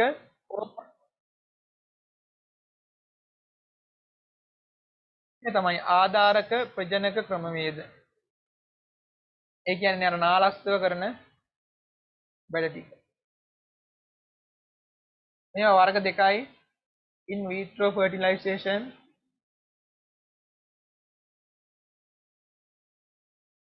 ICSA. හරි. එතකොට ශල්‍ය කර්ම මගින් නිසරු භාවයට පිළියම් යෙදිය හැක කියන එක හරි. ශල්‍ය කර්ම වලින් පුළුවන්. දරුවෙකු පිළිසිඳ ගැනීමට ඇති නොහැකියාව නිසරු භාවය නම් වේ. ඔව්. ඒක තමයි නිසරු භාවය කියලා කියන්නේ. නාලස්තව සිදු කරන කියන්නේ IVF in vitro fertilization කියලා කියනවා. එතෙන්දි කරන්නේ නලයක් ඇතුළට ඩිම්බයක් දාලා ප්‍රාණු දානවා ගොඩාරියක් මේකට ස්වභාවිකව සංසේචනය වෙන්න. හරි. ඊට පස්සේ මෙයාට ස්වභාවික සංසේචනය වෙන්න දෙනවා. නාලස්තව සිදු කරන සංසේචනයේ නිසරුභාවයේ මගහරවා ගැනීමට එක් ශුක්‍රාණුවක් පමණ ප්‍රමාණවත් වේ. නෑ ශුක්‍රාණු සාමාන්‍යයෙන් අපි කියනවා 50000ක් විතර තියෙන්න ඕනේ මෙයාගේ සංසේචනය සිද්ධ වෙන්න නම් කියලා. මෙතන මේ ICS වල අපි කියන අන්තස්පාස්මීය ශුක්‍රාණු නික්ෂේපණයේදී කරන්නේ එක ඩිම්බයක් අරගෙන ඕකට ශුක්‍රාණුවක් ඉන්ජෙක්ට් කරනවා. ශුක්‍රාණුවක් මේකට ඇතුළු කරනවා නලයක් මගින්. ඔය වගේ ශුක්‍රාණුවක් ඇතුළු කරනවා. ඒතකොට මෙතන එක ඩිම්බයකුයි එක ශුක්‍රාණුකුයි තිබ්බම ප්‍රමාණවත්. ඒත් මෙතන එක ඩිම්බයකුයි ශුක්‍රාණු ගොඩකුයි තියෙන්න ඕනේ. ඒකට හතර වැරදි. ආධාරක ප්‍රජනක ක්‍රමවේද සියල්ලගේම අවසානයේ සංසේචිත යුක්තාණුව අධිරෝපණය සඳහා ගර්භාෂයකට ඇතුළු කරයි. ඔව් ඒක හරි. මොකද දැන් මෙතනින් හැදෙන යුක්තාණුවක් මේ යුක්තාණුව නලයක් ඇතුළේ වර්ධනය කරලා ළමයෙක් හදන්න බෑනේ. අනිවාර්යෙන් මේක ගර්භාෂයක් ඇතුළට දාන්නම ඕනේ. හරිද? මෙතනත් දානවා. මෙතනත් එහෙමයි. මෙතන සංසේචනය වුණාම මේ හැදෙන යුක්තාණුව අරගෙන ගර්භාෂයක අධිරෝපණය සිද්ධ කරනවා. හරි. උත්තරේ 4 තමයි ගන්න.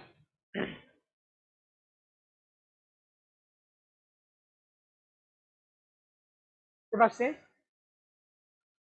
රූපයෙන් තියෙන මොකක්ද? උරස් කශේරුකාව. මෙම වර්ගයේ කශේරුකා 12ක් පිටා ඇත. ඔව් උරස් කශේරුකා 12ක් තියෙනවා. රයිවි 7යි, උරස් 12යි, කටි 5යි.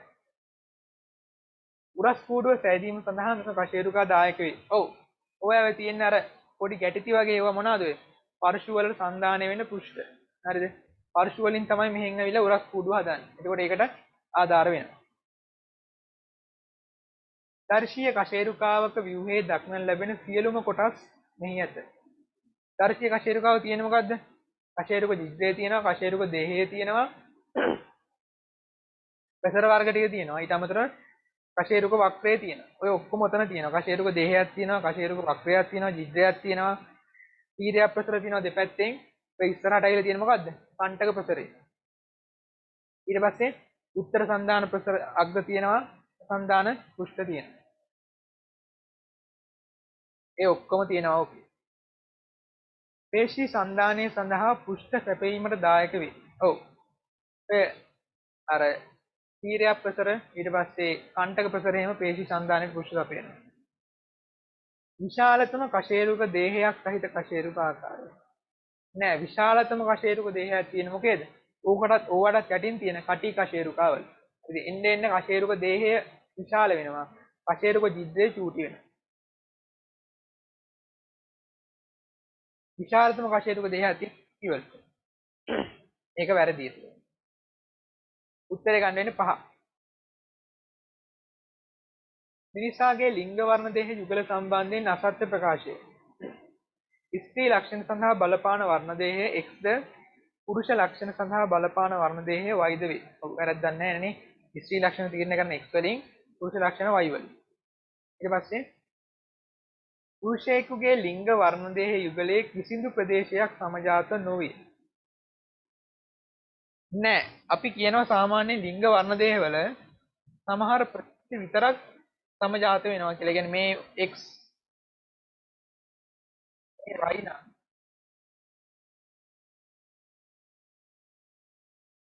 මේ වගේ මෙන්න මේ විතරක්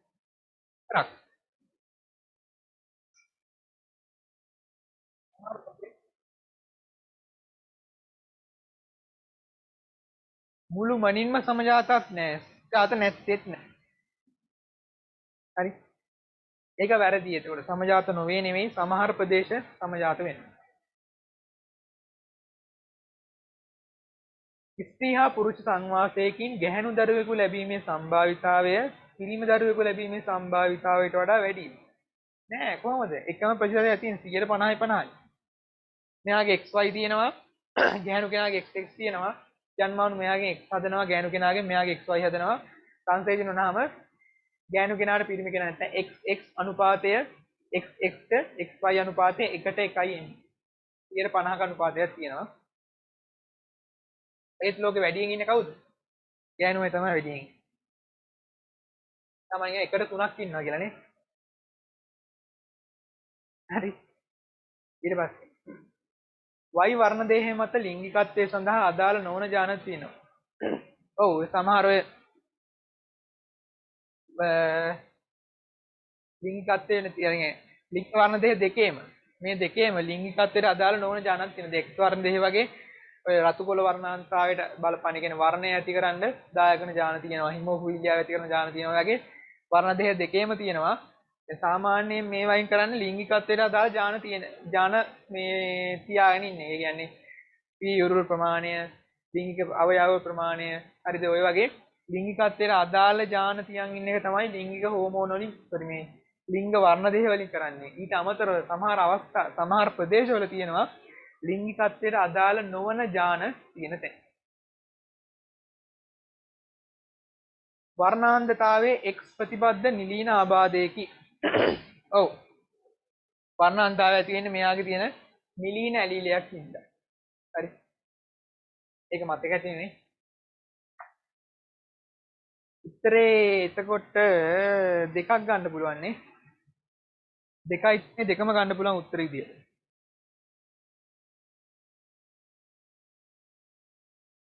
ප්‍රවේණිය හා ප්‍රවේණික ද්‍රව්‍ය පිළිබඳ පරීක්ෂණ සිදු කළ පුද්ගලයෙකු වන්නේ. වොට්සන් කරානේ ඉන්නේ වල ආකෘතිය. රොසලින් ෆ්‍රැන්ක්ලින්. ඔය මේ ඩයල් එක තමයි මේ X-ray ස්පටික විද්‍යාවෙන් අර මුලින්ම DNA ගැන පොඩි දල සටහනක් ගත්තේ. ඒක පාවිච්චි කළා තමයි වොට්සන් ක්‍රික් දෙන්න හරිම view එක හොයාගත්තේ.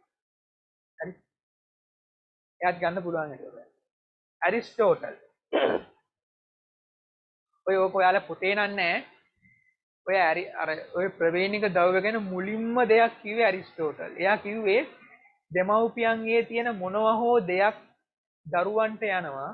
ඔය හින්දා දෙමව්පියන්ගේ ලක්ෂණ දරුවන්ට ලැබෙනවා කියලා. අර ඔර ජාන කිව්වෙත් නෑ, සාධක කිව්වෙත් නෑ. ඌ කිව්වේ දෙමව්පියන්ගේ තියෙන මොනෑම හෝ දෙයක් කියලා. හරි. ඔය ඇරිස්ටෝටල් අර එක එක තැන්වලදී අර හැම ශේෂ්ඨ අර මෙයා වර්ගීකරණයක් කරලා දෙනවනේ මුලින්ම නේ. ඒ දාර්ශනිකයෝ කියන්නේ ඒකයි. හැම මගුලටම අත ගන්න. හරි.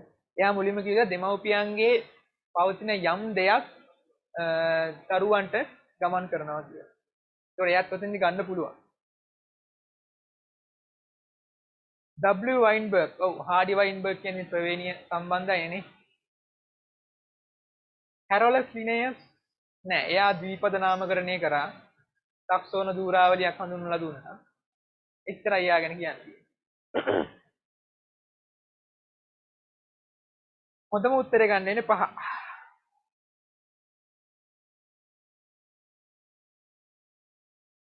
ඥාන විකෘති වලදී සිදුවන ආදේශය. ආදේශය කියන්නේ මොකද්ද? නියුක්ලියෝටයිඩ් එකක් අයින් වෙලා තව නියුක්ලියෝටයිඩ් එකක් එන එක. හරි. නියුක්ලියෝටයිඩ් එකක් අයින් වෙලා නියුක්ලියෝටයිඩ් එකක් එනවා. ඒ කියන්නේ මෙහෙමයි. මෙතන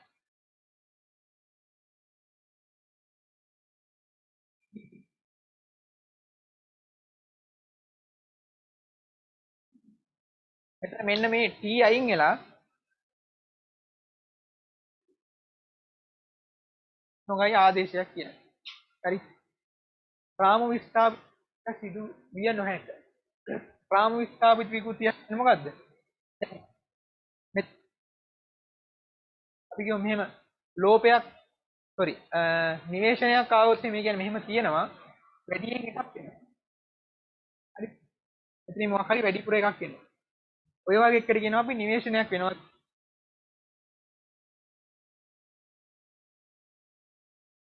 ඉතින් එක කෝඩෝනයක් කියවලා ඉවරයි කියලා හිතන්නකෝ.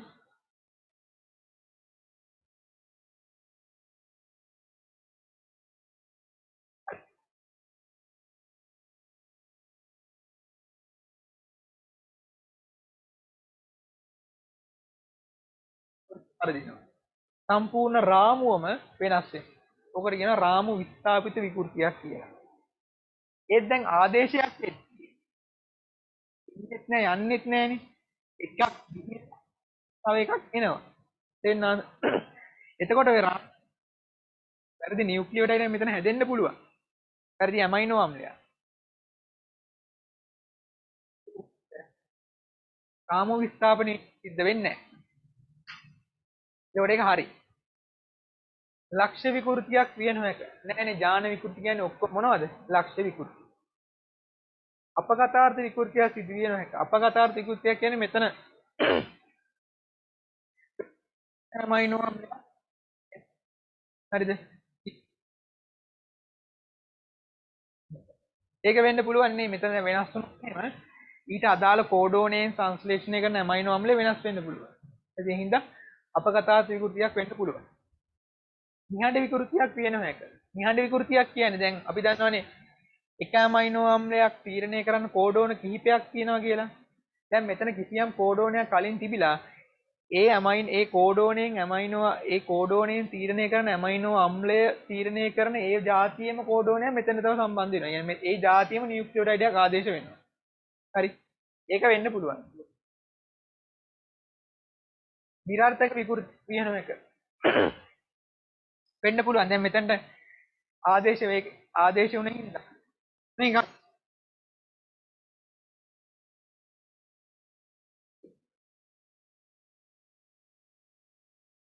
එහෙම આવොත් මොකද වෙන්නේ? මේ දාමේ නවතින වෙන්න පුළුවන්. හරි. එතකොට උත්තරේ ගන්න වෙන්නේ එකනේ.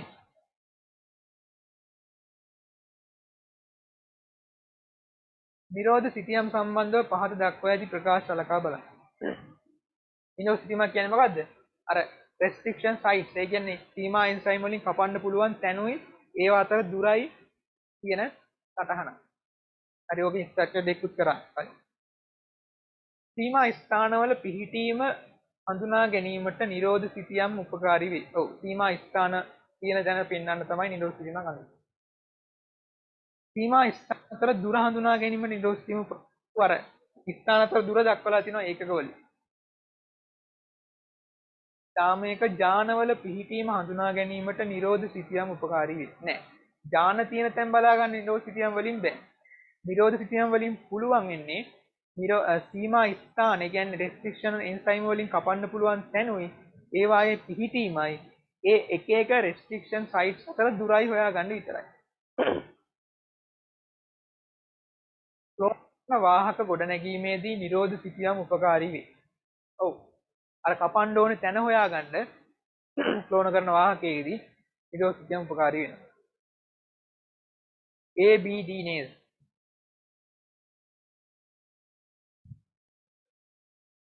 STR පිළිබඳ අසත්‍ය ප්‍රකාශ. මානව ගෙනෝමේ පුරාම ව්‍යාප්ත වේ. ඔව්. අපේ DNA හැමතැනම අර වැඩිපුරම තියෙන ජාන නෙවෙයිනේ අපේ දැන් DNA වල. හරි. වැඩිපුර තියෙන ජාන නොවන ස්ථාන. ඔය හින්දා STR වැඩිපුර තියෙනවා මේ තැන්වල.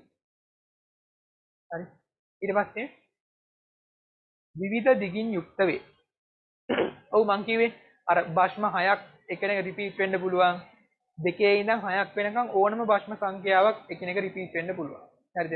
ඒ රිපීට් වෙන ගානත් 100 ඉඳන් 10000ක් විතර වෙනකන් වෙන්න පුළුවන්. ඔය හින්දා විවිධ දිගින් යුක්ත කියන එක හරි. පුද්ගලයාගෙන් පුද්ගලයාට වෙනස් වේ. ඔව්. අර ඇඟිලි සලකුණු තාක්ෂණය තියව භාවිතා කරන්න පුළුවන් වෙලා තියෙන්නේ ඒකයි. එක්කෙනෙක් ගා සමාන නැහැ. අපි සාමාන්‍යයෙන් කියනවා ඔය STR 13ක් ගත්තොත් එහෙම ඔය 13ම සමාන වෙන කෙනෙක් ඉන්නේ බිලියන ගානකට එක්කෙනෙක් කියලා. බිලියන ගානකට දෙන්නෙක් කියලා. ඒ දෙන්නක තමයි සමාන වෙන්නේ. ඇතැම් අවස්ථාවලදී රූපානුදර්ශයට බලපෑමක් ඇති කරයි. නෑ. මේවා තියෙන ඉන්ට්‍රෝන වල හින්දා රූපානුදර්ශයට බලපෑමක් ඇති කරන්නේ නෑ.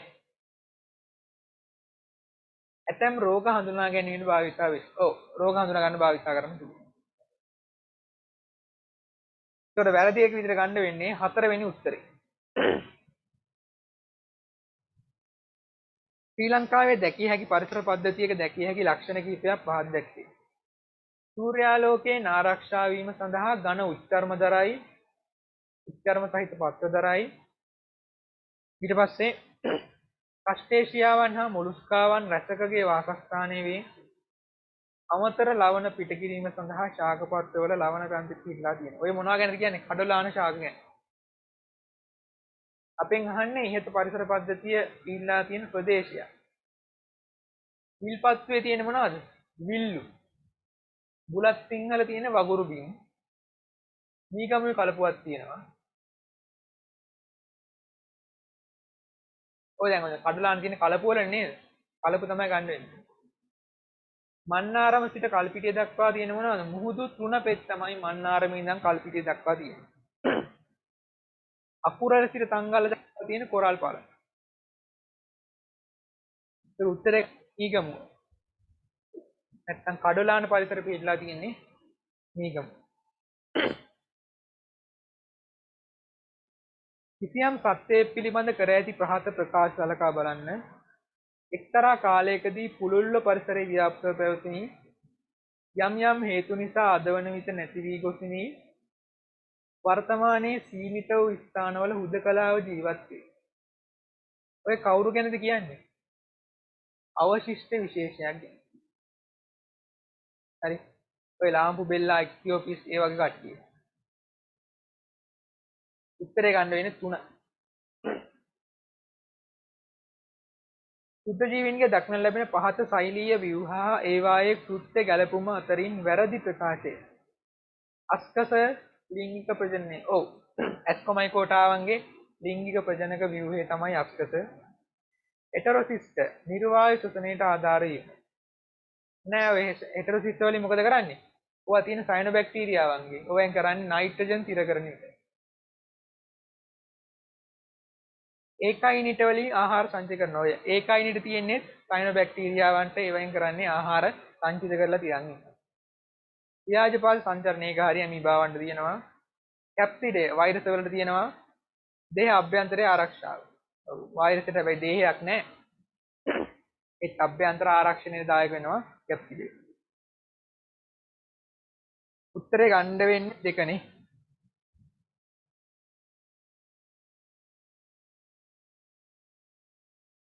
කාර්මික අපජලයේ පිරිසිදු කිරීමේ ක්‍රියාව සම්බන්ධව අසත්‍ය ප්‍රකාශය. ප්‍රාථමික පිරියම් කිරීමේදී ශුද්ධ ජීවී ක්‍රියාවලියක් යොදා ගන්නේ නැත. ඔව්. ප්‍රාථමික පිරියම් කිරීමේදී කිසිම සුත්ත ජීවි නැත්නම් කිසිම ජීවි ක්‍රියාවලියක් යොදා ගන්න නැහැ. එතෙන්දි කරන්නේ ඩ්‍රෝන් බෝර ඉවත් කරනවා, විශාල පාවෙන ද්‍රව්‍ය ඉවත් කරනවා, තෙල් හා ග්‍රීස් ඉවත් කරනවා, ওই වගේ දේවල්. සක්‍රිය කළ බොර ක්‍රමයේදී පාෂාණමය තට්ටුවක් මත දූෂිත ජලය ඉසීම සිදු කරයි. නෑ සක්‍රිය කර බොර ක්‍රමයේදී මොකද කරන්නේ? වාතනයක් කරලා වතුර බොර කරලා අයින්ද්‍රිය ද්‍රව්‍ය යෝජනය කරනවා. ඔය කියලා තියෙන මොකක් ගැනද? කාන්දු පෙරහන් ක්‍රමය ගැන.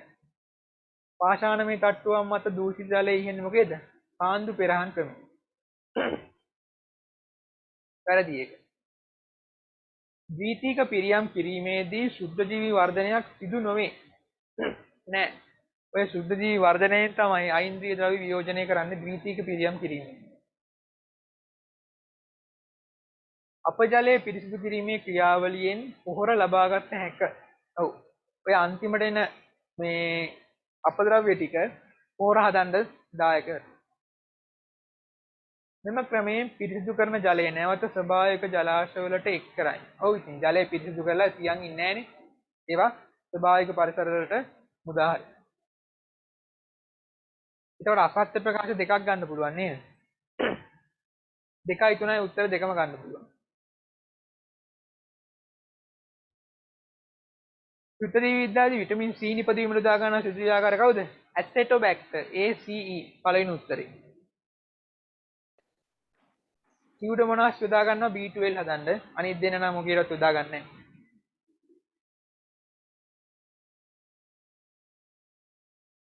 අතු බැඳීම සම්බන්ධයෙන් ප්‍රකාශ. අතු බැඳීම කියන්නේ මොකක්ද? අර පිච්ච ගහක් වගේ අරගෙන මේකයි අත්තක් පොළොවට යට කරනවා. හරි. මෞෂාකයට සතියේදී මුල් ලැබීම සිදු කළා. ඕ මේ මෙයාට හයි වෙලා තියෙද්දි තමයි මුල් ලැබවන්නේ. මුල් පසට සවිවන තුරු මෞෂාකයෙන් පෝෂණය ලබයි. ඔව් මෞෂාකයට හයි වෙලා තියෙනවා. රෝස වදවැනි ශාක මේ සඳහා වඩා සුදුසු වේ. ඔව්. ඔයාලට උදාහරණ දීලා තියෙන්නේ රෝසයි වදයි. අනුජය හා ග්‍රාහකයේ කොටස් නෑ අනුජය ග්‍රාහකයේ තියෙන මොකේද? බද්ධ කරද ඇල් දෙකක් තියෙන්නේ. ස්වභාවිකවද ඇතැම් ශාකවල මෙම ක්‍රමයෙන් වර්ධක ප්‍රචාරණය සිදු වෙනවා. ඔව් සමහර ශාකවල මේක ඔටෝම වෙනවා. අර මොකක් හරි අත්තක් පොළොවට ගෑවිලා තිබ්බම මෙතනින් මුල් අදිනවා. හරි. වැරදි උත්තරේ ගන්න එන්නේ උත්තර.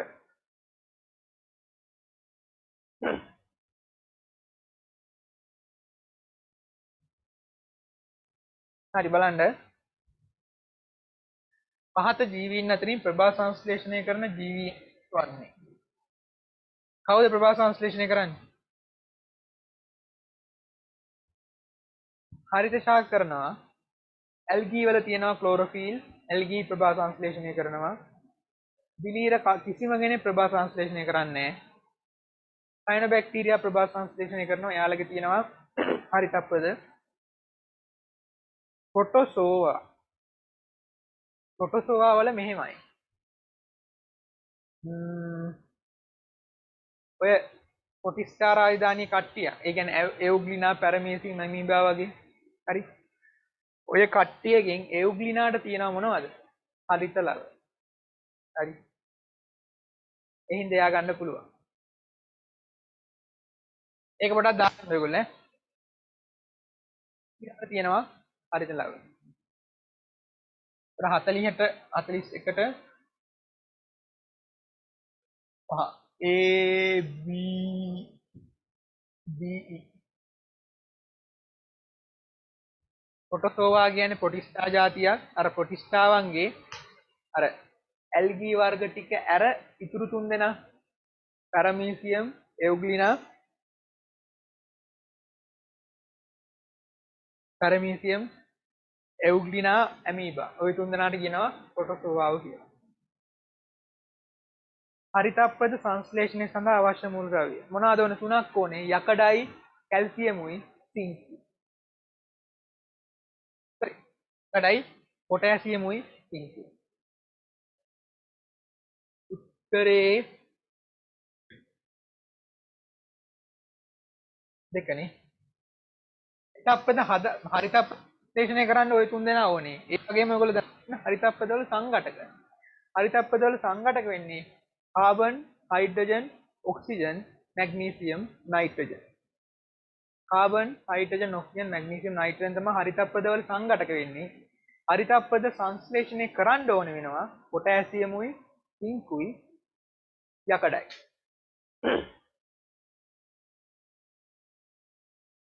ආවෘත බීජක ශාක සඳහා පමණක් ආවේනික පරාග විකසණයෙන් හටගන්නා පරාගනාලය. නෑ පරාගනාලය විවෘත බීජ කියන්නේ සයිකස් වලටත් තියෙනවා පරාගනාලය. අර අනුද්වාරයේ මත හැදිලා පරාගකණිකා විකසණයෙන් හැදෙන පුංජන්මානු ශාකයේ තියෙනවා පරාගනාලය. පූර්ණව බීජාණුශාකය මත පමණක් යැපෙන ජන්මානු ශාක පරම්පරාව. නෑනේ නේද? දැන් සයිකස් වල මේ ජන්මානු ශාක පරම්පරාව සම්පූර්ණයෙන්ම ඉන්නේ බීජාණු ශාක පරම්පරාව. නැත්නම් බීජාණු ශාකයෙන් මත. නැත්නම් අර සයිකස් වල ජායාංගී ශාකයේ මත තමයි ජායා ජන්මානු ශාකයයි පරිණත පුංජන්මානු ශාකයයි දෙකම ඉන්නේ. හරි අර අනුද්වාර නැත්නම් ඩිම්බය ඇතුලේ. හරි. ඒකට ඒක ආවෘත බීජක ශාකවල විතරක් නෙමෙයි. විවෘත බීජක ශාක වලටත් පොදුයි.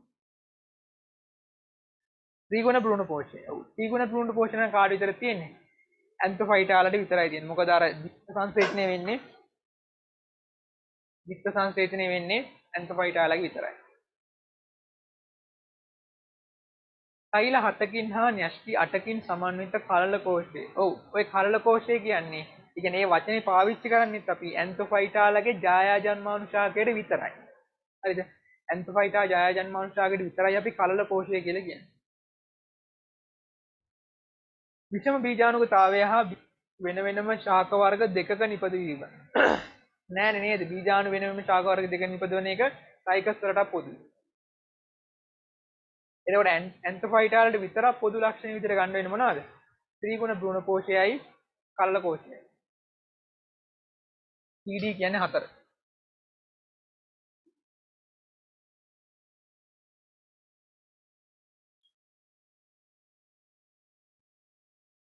මිනිසාගේ ආහාර මාර්ග පිළිබඳ සාවද්‍ය වගන්ති. මුඛ කුහරයේ සිට ඉදිරියට හමු වන සෑම ව්‍යුහයක් තුලදීම ආහාරවල යාන්ත්‍රික ජීර්ණය සිදුවේ. ඔව්. මුඛ කුහරයෙන් පටන් ගත්තාම අන්න ස්රෝතය, ආමාශය, කුඩාන්තය, මහාන්තය හැම එකෙම වෙනව මොනවද? සමා කුංචන චලන. ඔය හින්දා මොකද වෙන්නේ? ආහාරය යාන්ත්‍රික ජීර්ණයෙන් ලක් වෙනවා. හරි. සමා කුංචන චලන වලින් තමයි යාන්ත්‍රික ජීර්ණය සිද්ධ කරන්නේ. ඒක හරි. අන්ත්‍රයෙන් ශ්‍රාවය කරන න්‍යෂ්ටිකාම්ල ජීර්ණයට අදාළ එන්සයිම සියල්ලම එකම උපස්තරයක් මත ක්‍රියා කරයි. ඒ කියන්නේ ආන්ත්‍රික විශේෂයේ තියෙන න්‍යෂ්ටිකාම්ල ජීර්ණයට අදාළ එන්සයිම. ඒ කියන්නේ මොනවද?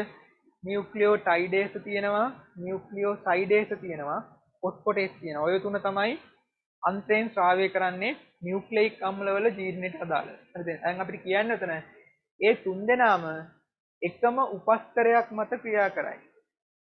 ඔවුනේ නේද? ওই තුන්දෙනාම ක්‍රියා කරන්නේ මොනවා මතද? නියුක්ලියෝටයිඩ මත. හරිද? නියුක්ලියෝටයිඩ මත ක්‍රියා කරලා භස්ම නයිට්‍රජනීය භස්මයි පෙන්ටෝස් සීනි ෆොස්ෆේට කාණ්ඩයි බවට ඒවා පත් කරනවා. එතකොට අර නියුක්ලියෝටයිඩේස, නියුක්ලියෝසයිඩේස, ෆොස්ෆොටේස කියන තුන්දෙනාම ක්‍රියා කරන්නේ නියුක්ලියෝටයිඩ කියන එකම උපස්තරය මත. ජලය ප්‍රතිඅවශෝෂණය සිදුවන්නේ මහාන්තය තුලදී පමණි. නෑ, ශුද්ධාන්තයේ අවසානයේ කියන්නේ ශුන්‍යාන්තික කොටසෙත් වෙනවා ප්‍රතිඅවශෝෂණය. ශුද්ධාන්තයේදී මහාන්තයේදී දෙකේදීම සිද්ධ වෙනවා ප්‍රතිඅවශෝෂණය. කේට ඇමයිලේස් භාෂ්මික මාධ්‍යයේදී වඩාත් ඵලදායීව ක්‍රියා කරන එන්සයිම් එකකි. නෑ. කේට ඇමයිලේස් වැඩිපුරම ක්‍රියා කරන්නේ මොකේද? උදාසීන මාධ්‍ය. ඒක තමයි අර කේටේ ස්වාරක්ෂක තියනවා කියන්නේ. හරි. කේටේ තියෙන ස්වාරක්ෂකකින් හින්දා කේටේ නැත්නම් මුඛ කුහරය ඇතුලේ උදාසීන පරිසරයක් තමයි තියෙන්නේ. උදාසීන මාධ්‍ය නැත්නම් pH අගය 7ක වගේ අගයක තමයි කේට ඇමයිලේස් හොඳටම ක්‍රියා කරන්නේ. හරි. හොඳටම කරන්නේ උදාසීන මාධ්‍ය. HCl මගින් ආමාශයේ විශිෂ්ට නොවන ආරක්ෂාව සපයනවා. ඔව් HCl වලින් මොකද කරන්නේ? සුද්ධ ජීවීන් විනාශ කරනවා. දැන් ඔයාලත් මේ ටික හොඳටම කරන්න ඕනේ ඈ. නැත්තම් සර්ට වගේ තමයි බැනුම් අහලා තමයි ඉන්න වෙන්නේ. හරි අහන්නේ මොකද්ද? සාවද්‍ය වගන් තියෙන්නේ. ජීවිතේම ඉවරයි ඈ. එතකොට මොකද වෙන්නේ? සාවද්දව ගන්න තියෙන්නේ CD නේ 4.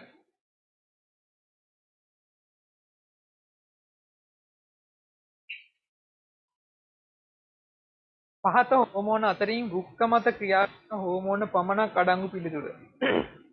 ප්‍රතිමෞතරලේ හෝමෝන කියන්නේ මොකද්ද? ADH. ADH විදුර සංවලිත නාලිකාවයි සාංග්‍රාහක ප්‍රණාලයයි මත ක්‍රියා කරලා ජලය ප්‍රතිශෝෂණය කරනවා. ඇල්ඩෙස්ටෝන් ඒත් ආශ්‍රිත විධානය පවත්වා ගන්න දායක වෙනවා. ඇඩ්‍රිනලින් නම් දුක්ඛ මත ක්‍රියා කරන්නේ වර්ධක හෝමෝනය අපි අර ඉලක්ක ස්ථානය කියන්නේ මොකද්ද? සියලුම දෛහික සෛල. ඒතකොට දෛහික සෛල කියන්නේ දුක්ඛත් අයි තියෙනවා නේද? එතකොට ඒ මේ ග්‍රෝත් හෝමෝන් එක අපේ ඇඟේ හැම සෛලයක් මතම ක්‍රියා කරනවා. ඒක ගන්න පුළුවන්. එරිත්‍රොපොයිටින් වෘක්ක මත ක්‍රියා කරන්නේ නැහැ. හැබැයි නිපදවන්නේ වෘක්කවල. හරිද? එරිත්‍රොපොයිටින් වැදගත් වෙන්නේ රතු ඇට මිදුළු වලින් රක්තාණු නිපදවීම උත්තේජනය කරන්නේ. එතකොට ඒක අර ක්‍රියා කරන්නේ රතු ඇට මිදුළු මත. නිපදවන්න වෘක්ක මත. ඒතරයි. වෘක්ක මත ක්‍රියා කරන්නේ. ඒතර ගන්න වෙන්නේ ABD.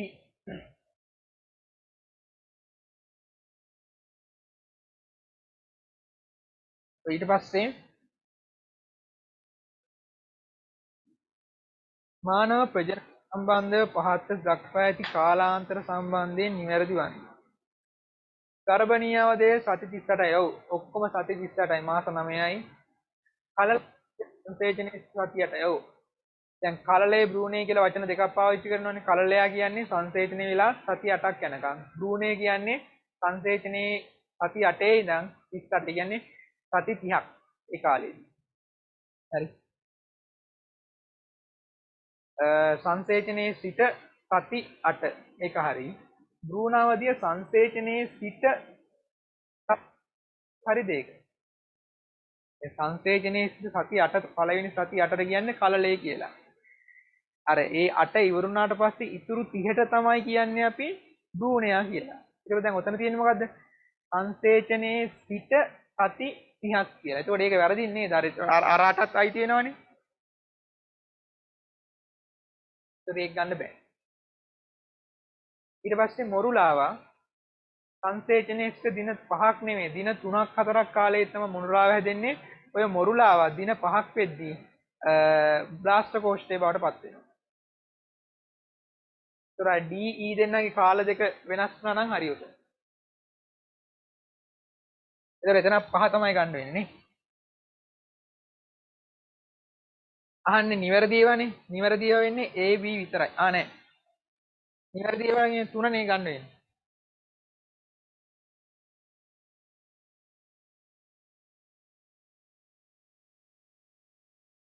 ඊට පස්සේ දැයක ඇති සෛල රක්තහීනතාවය ඇතිවන්නේ අදාළ ඇලීලේ සඳහා ද්විත්ව නිලීන අවස්ථාවේදීය. කිසියම් ගහණයක දැයක ඇති සෛල රක්තහීනතාවය ගහණයෙන් 36කට පවතින බව සොයා ගන්නා ලදී. පහත ප්‍රකාශ අතුරින් නිවැරදි වන්නේ. ඒ කියන්නේ මම ඒ කියලා ගන්නම් මෙන්න මෙහෙම තියද්දිලු රෝගය ඇති වෙන්නේ.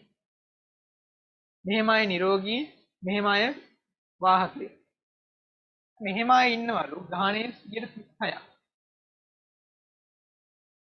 හාඩි වයින්බර්ග් සමීකරණයෙන් පළවෙනි එක තමයි P වර්ගය ධන Q වර්ගය දෙකයි PQ ධන Q වර්ගය සමාන 1යි. P වර්ගය කියන්නේ ප්‍රමුඛ සමයුග්මකයන්ගේ සංඛ්‍යාතය. ඒ කියන්නේ මෙන්න මේක.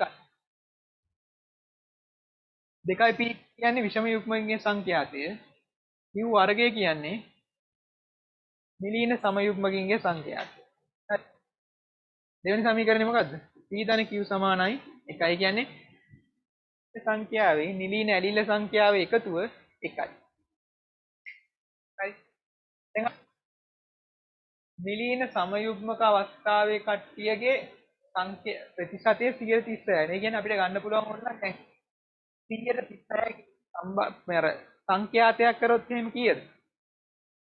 දශමයක් කරොත් 3.6 එන්නේ 30 වර්ගයට සමානයි. ඒක ගන්න පුළුවන් දශම 3.6. ඒක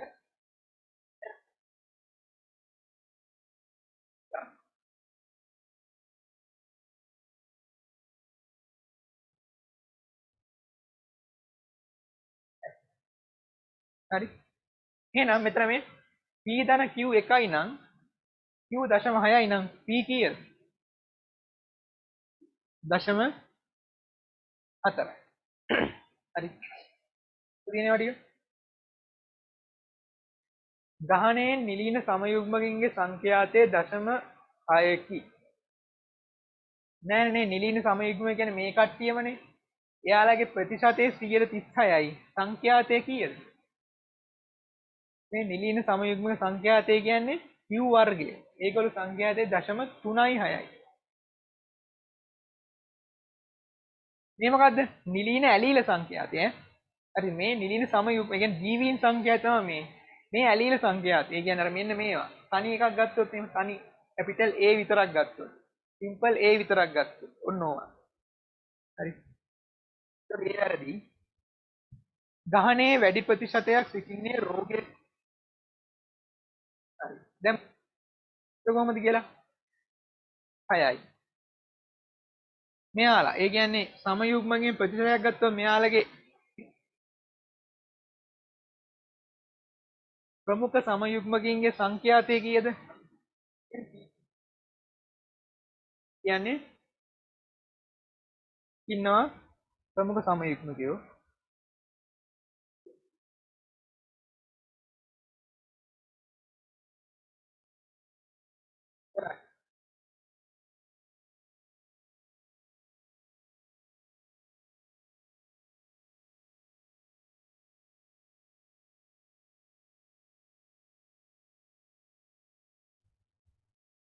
හරි නේද කියලා තියෙන්නේ මේ ප්‍රමුඛ සමයුග්මකයන්.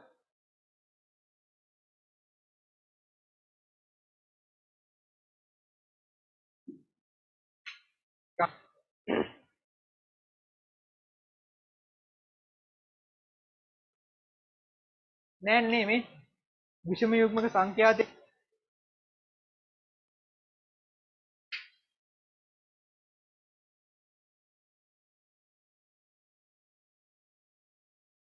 මේක හරිනේ. මේ තියෙන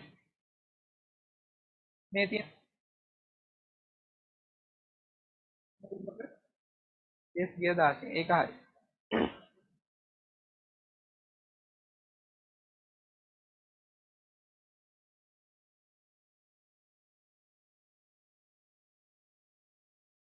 හරි 8.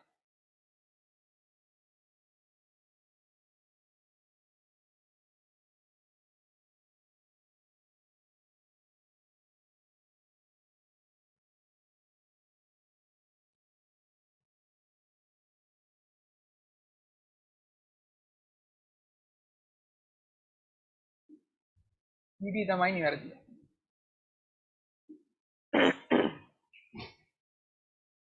හරි.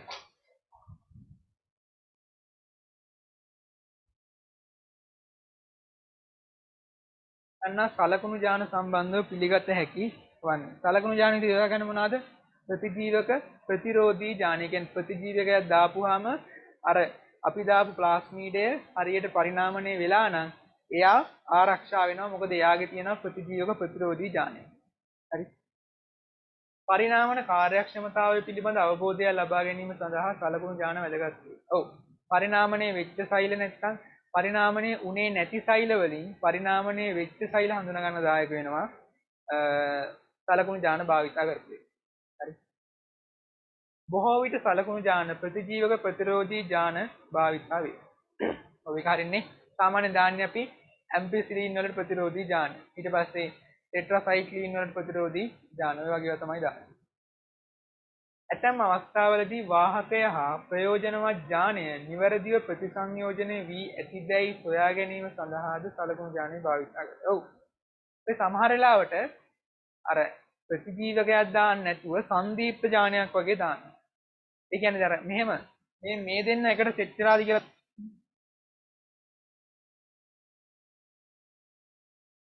මෙන්න මේ දෙන්න එකට සම්බන්ධ වෙලාද කියලා බලාගන්න සංදීප්ත ඥානයක් දානවා.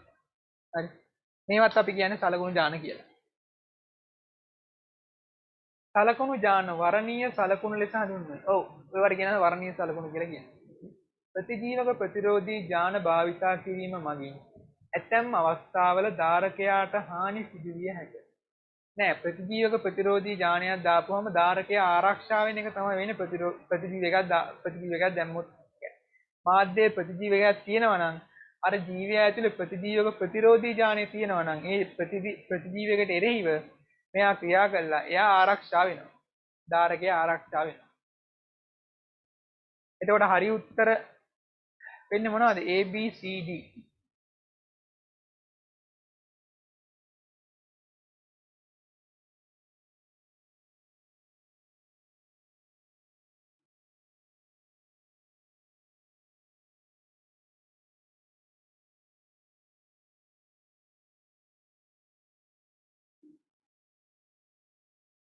හරි. පහත ප්‍රදේශවලින් ජෛව විවිධත්ව උණුසුම්. ඔයාලට දෙකයි තියෙන්නේ. එකක් තමයි ශ්‍රී ලංකාවේ බටහිර ප්‍රදේශවල. ඊට පස්සේ ඉන්දියාවේ බටහිර කඳුකර ප්‍රදේශ. ওই දෙක විතරයි තියෙන්නේ ජෛව විවිධත්ව උණුසුම් කලාප.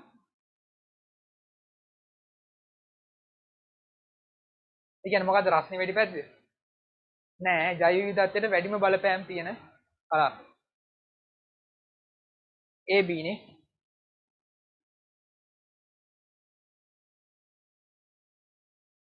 ප්‍රතිජීවක නිපදවීමට යොදා ගන්නා සුද්ධජීවී ආකාර වන්නේ මොනවාද? සැක්‍රමයිසිස් යොදා ගන්න ටෙට්‍රාසයික්ලින් හදන්න. ස්ට්‍රෙප්ටොමයිසිස් යොදා ගන්නවා ස්ට්‍රෙප්ටොමයිසින් හදන්න. ඇස්පර්ජිලස් යොදා ගන්නෑ. පෙනිසිලියම් යොදා ගන්නවා පෙනිසිලින් හදන්න. රයිසෝපස් යොදා ගන්න. එතකොට සැක්‍රමයිසිස්, ස්ට්‍රෙප්ටොමයිසිස්, ස්ට්‍රෙප්ටොමයිසිස්, පෙනිසිලියම්.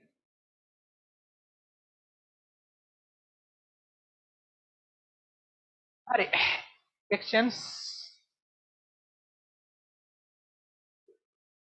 ප්‍රශ්න තියෙන ප්‍රශ්න.